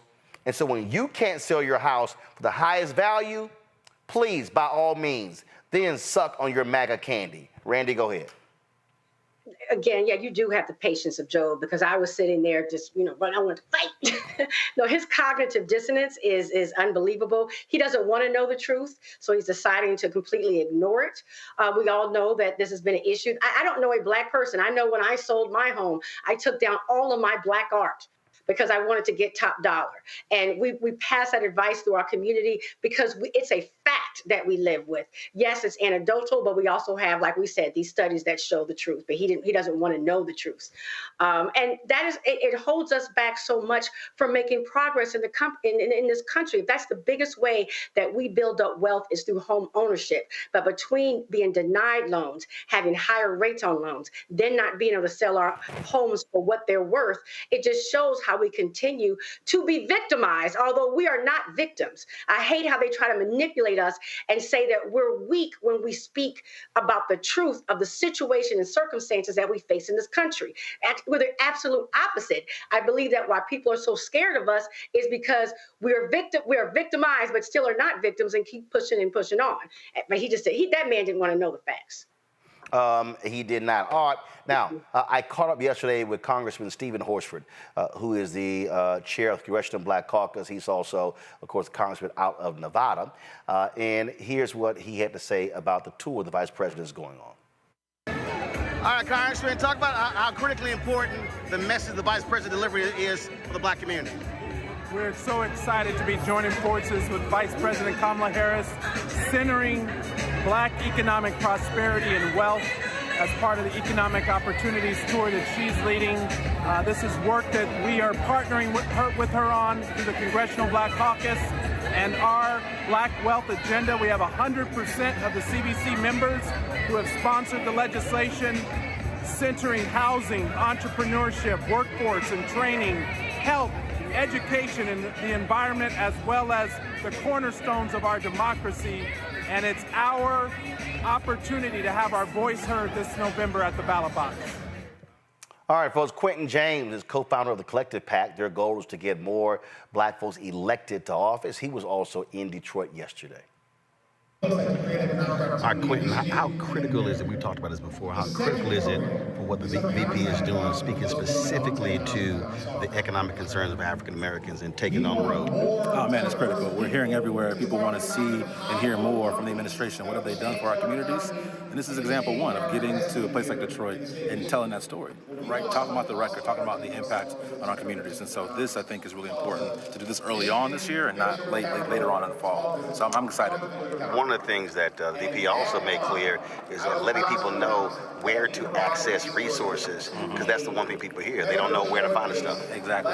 We call it clickable policy, right? Where can you click on something and access it, whether it's student loan reform, whether it's access to getting fast, reliable internet for cheap. We want to make sure folks have connection to policy. And again, being here in Detroit today, she's talking about that, which is awesome. Cool. Now, we were on our way there to the Charles Wright Museum, but first we stopped by the Joe Louis Southern Kitchen. And in the way in, I get a chance to chat with the Lieutenant Governor of Michigan, Gilchrist. And before, the Vice President came in and talked to the owners of the restaurant as well. So I want to roll that for you. Check this out.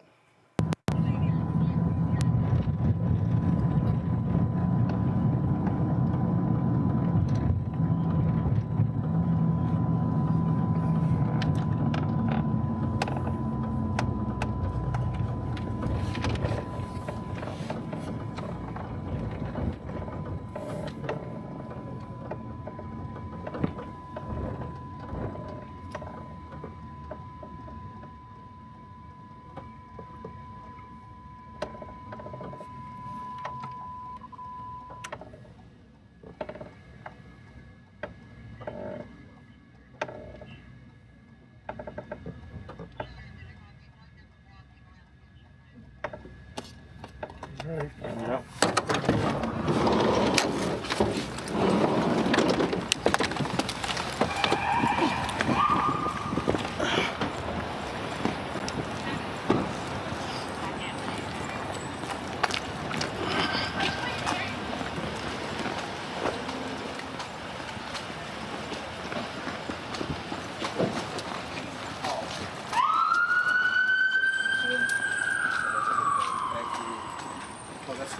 Lieutenant Governor, how you doing? How you doing, sir? Yeah. Over here with one of my favorites, one of the GOATs here, Roland Martin. How you feel about the VP in town? I'm always happy to have my Vice President here in my hometown of Detroit. Happy to have you here too, sir. Oh, you know, we're going to be talking about economic empowerment, all the good things that we're doing in Michigan, leveraging federal programs for the black community, black entrepreneurs, and it's how we're changing lives and changing futures. All right.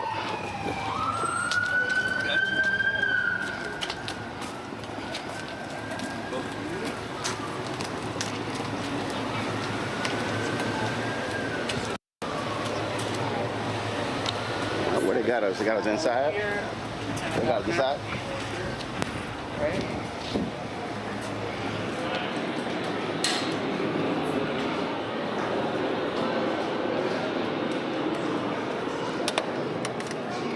All right, where you got us? You want to bring the order out? They told me to hold on the order. How you doing? Where are we? Where is she picking up the order? How's it going? How you doing? Hey, bro. Brothers. All right. How you doing? How you doing? Where's it? All good. Where you gonna have us? Right over this side. Cool. going on? Are y'all good? Hey, how you doing? Y'all good? How's it going? What's up, bro? You got the right hat on. You from H-Town? Hey, what's happening?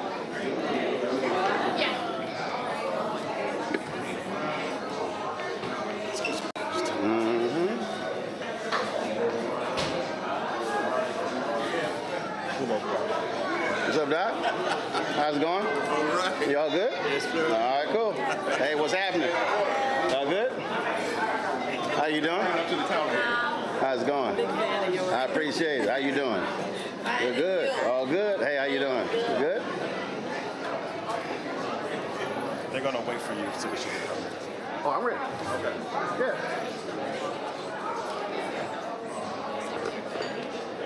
We have people see my name say I ain't can't go. Hey, how y'all doing? She's gonna look at it again. He tweeted about me. He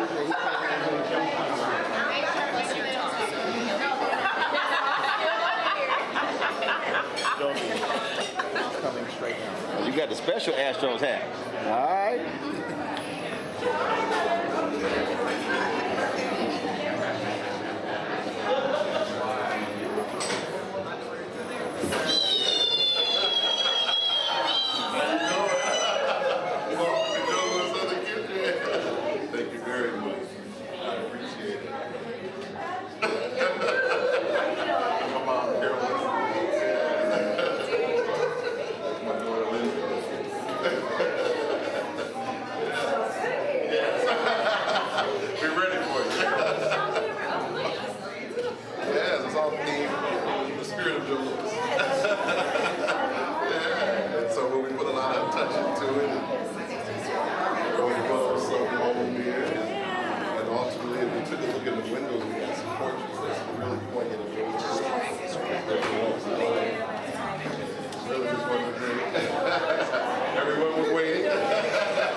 How it's set up over here.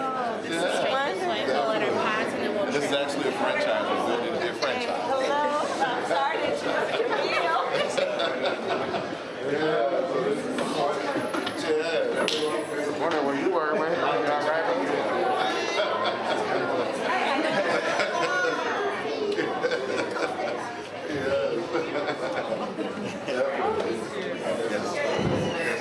Yes. Well, my partner Keith, he did design. Not the actual one. Yeah, it's a good reference. Yes. You bring a really good theme. It's a thing. It's a thing all the way. It's in the restroom, but yeah, it's actually a franchise.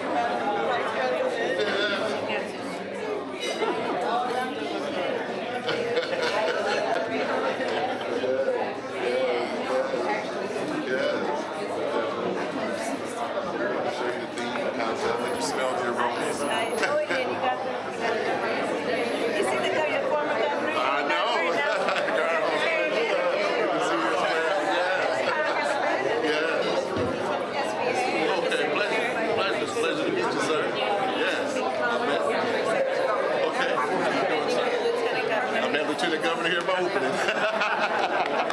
Good to see you again as well. Definitely. Sweet boy. What's your name? Come here and shake my hand. Shake out with you. Come on.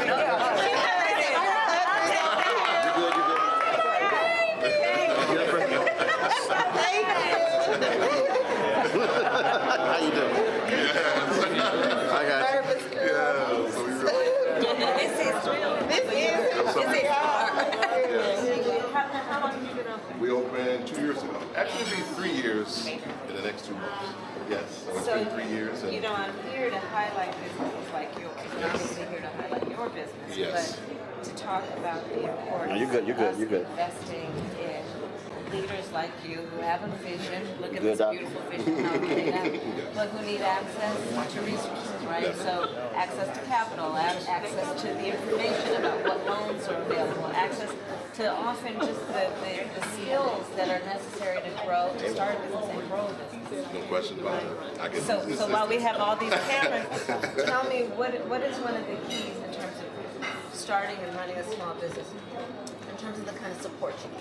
You know, wow. I mean, ultimately, it's, of course, capital is help you set up the infrastructure, which is basically to be able to hire the best managers, first and foremost, because you put good systems together, and ultimately you need great people to run those systems. Right. And so for me, it's having to access, most people start off with not enough capital, and therefore they kind of shoot themselves in the foot with not being able to hire the right people, have the right services to keep a clean establishment, and more importantly, just bring the good people in and be able to pay a decent wage. That's right. And so for me, it's getting the capital, trying to build this brand exactly to a franchise model, and ultimately we're looking to hire and pay a little bit above, of course, what the average pay is for servers, and more importantly, just get engaged with the community. And so for me, you know, having the capital to expand the brand, to be able to take this good food all over the country, ideally, as a franchise model, and we're doing it with the spirit of Joe Louis. And so we know Joe Louis stood for the people, and he was a uniter. And so ultimately, Joe Louis Jr., who was my partner, that's our goal, is ultimately go to each city and be a part of the community and bring jobs, you know, bring mentorship. I love talking to the youth. So, you know, things of that nature. So the capital is very important for everyone when they're starting a business. So what I hear you talking about too, and Joe Louis was a part of it, he was for empowerment. Yes, he was. Most definitely was. For the people. Yes, he was, for the people. And fighting to make sure that we had access to what people need to succeed, to thrive. He would get his shirt off his back to do so. And history is showing he would give. And I'll tell you, his son is exactly like him. He gives. And me, I'm a little bit more, hey, let's do it structurally, strategically. But ultimately, if we got to get a return on investment, first to continue, so we can scale. And ultimately, that's what it's about. It's ultimately bringing consultants. And that's really what the capital is great, too, because it allows you to hire different consultants.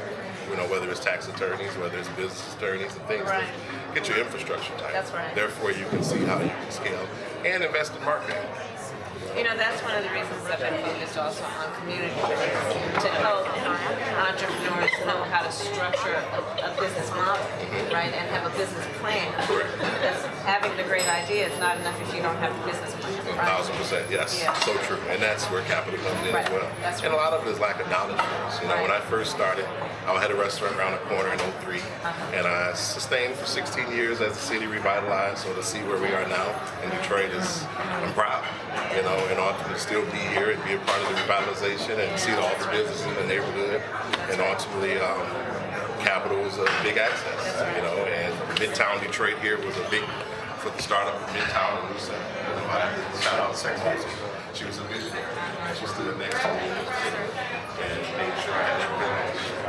And ultimately, that's where it's doing. So it's a pleasure to meet you today, and ultimately everyone else. And looking forward. Yes. Thank you very much. Yes. We're gonna pick up our food. Gotcha. That's the most important thing. Okay, we go this way. Okay.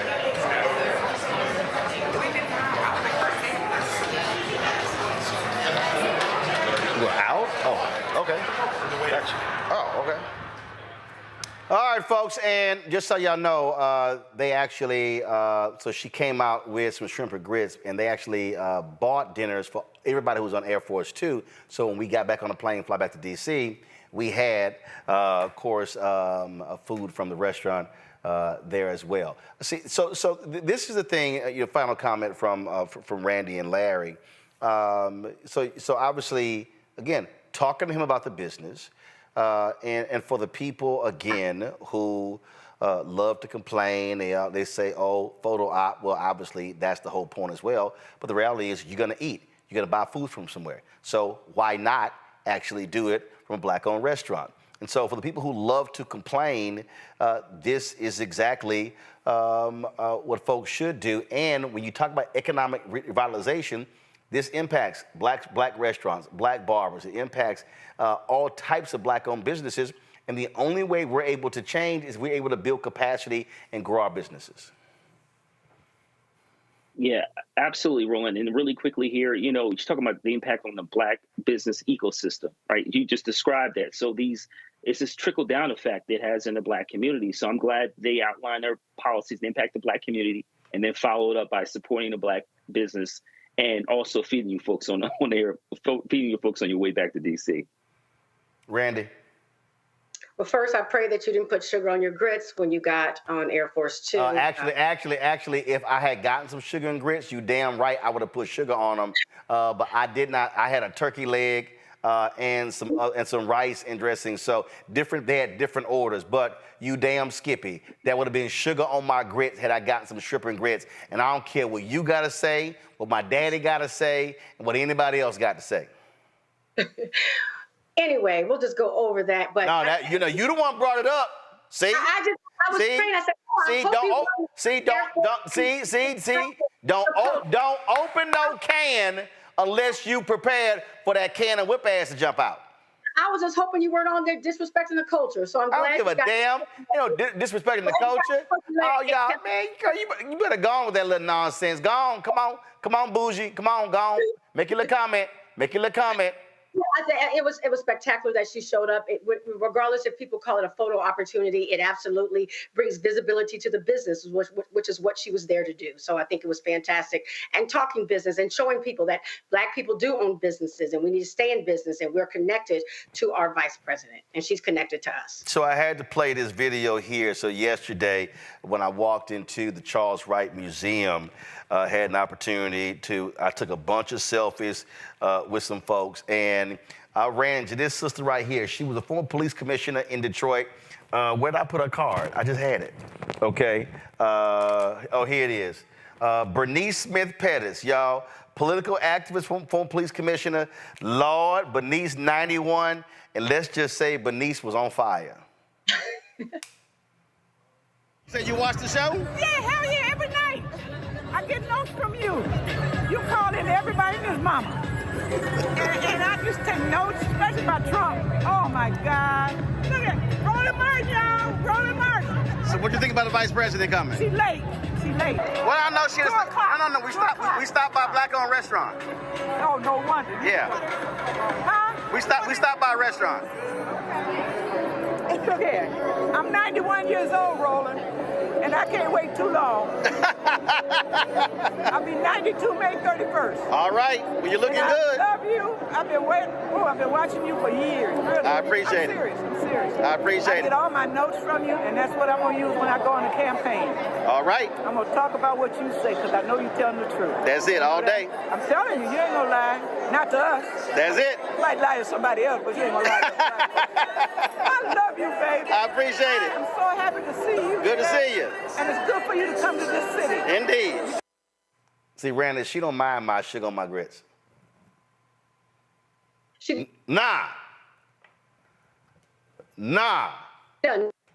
That's why your video keep freezing, because you won't listen to me to give you the doggone advice on how to properly do your live hit. But see, you're hard-headed, see? That's why you're hard-headed on the sugar on grits. Anyway, let me thank Randy, let me thank Larry for being on today's show. Appreciate all y'all being on the show. Appreciate y'all enjoying today's look back. Again, the reason I wanted to unpack it, we covered some of this stuff yesterday, but I really wanted to purposely unpack this, because the problem is, again, mainstream media. If y'all are relying on ABC, NBC, CBS, CNN, MSNBC, Fox News for stuff that matters to us, y'all gonna be waiting. Y'all gonna be waiting. And so not only did we break this thing down yesterday and today, we live streamed yesterday's speech. You can see it. Not only that, we had, of course, the interview that I did with the Deputy Administrator of the Small Business Administration. That was on the tarmac yesterday after we got off of the plane. I've already loaded this video on my YouTube, on the Instagram page. We're gonna put it on all social media. Our goal here, y'all, real simple. Our goal here is to keep you informed about what is happening. People go I ain't know this was going on. I didn't know this thing was happening, because you're listening to mainstream media. Yesterday's trip is a perfect example why black-owned media matters. Now, I wasn't in Atlanta last week. I don't know if I'm going to be in Milwaukee next week. They might invite me. I don't know who's going to be on the plane, who's covering it. But here's what I do know. They damn sure better have some coverage of her speech. They better be talking to the people who are on the ground. Y'all, things are not going to change until we begin to recognize, as the nation's first black newspaper, Freedom's Journal, said, we wish to plead our own cause, too long have others spoken for us. And this is not just applying to Vice President Kamala Harris. This applies to the Congressional Black Caucus, black folks in the United States Senate, mayors, governors, state reps, state senators. We had the sheriff of Mecklenburg County on. And guess what? Out of all the black media out here, we're the only ones with the Daily Show. Not TV One, not BET, not Revolt, not Byron Allen's The Griot, not Aspire, not any of these people. Not Ebony, not Jet, not Essence, not Black Enterprise, not Blavity. None of these folks are doing what we are doing. Your support is critical. The folks who are watching on YouTube, y'all should be hitting that doggone like button. We should be at 1,000 likes. You can contribute. You can get badges and other things on our YouTube channel. You can get subscriptions on our Facebook page. But if you want to support this show, support directly by joining our Bring the Funk fan club. Send your check and money orders to P.O. Box 57196, Washington, D.C., 20037-0196. Cash App, $RM Unfiltered, PayPal, R Martin Unfiltered. Venmo is RM Unfiltered. Zelle, Roland at RolandSMartin.com, Roland at RolandMartinUnfiltered.com. A lot of y'all have been sending me emails. I am autographing, packaging all the books. The first 100 I'm going to go out tomorrow. I'm actually physically taking them to the post office. And so if you want to support this show, I've cut the price. Again, we've got about 500. I called my brother. I'm double checking to see if I left any at his house in Houston. I might, so there may be some additional books, but I got 500 at my house. So you can, for $10 and $5.99 shipping and handling, I'm personally autographing the first President Barack Obama's road to the White House, as originally reported by Roland S. Martin. That money goes right back into the show. If you get our pocket squares at RolandSMartin.com/pocket squares, that money goes back into the show. Then also my book, White Fear, How the Browning of America is Making White Folks Lose Their Minds. You can get the audio version of Audible. That money goes back into the show as well. And so we are building something here with this show and this network, because I'm tired of us complaining about people not covering what we do. This is about taking matters into our own hands. And y'all see, we look just as good as the rest of the networks. Camera quality, graphics. Look, that shot yesterday, standing right there in front of Air Force Two, hey, made no difference between it being us, some other network. And so here's what I need our people to understand. We know what we can do, but we also got to support. We got to support and make it happen, so you can make that possible. So again, please join our Bring the Funk fan club. And of course, we honor our donors. Every Friday, we run the names.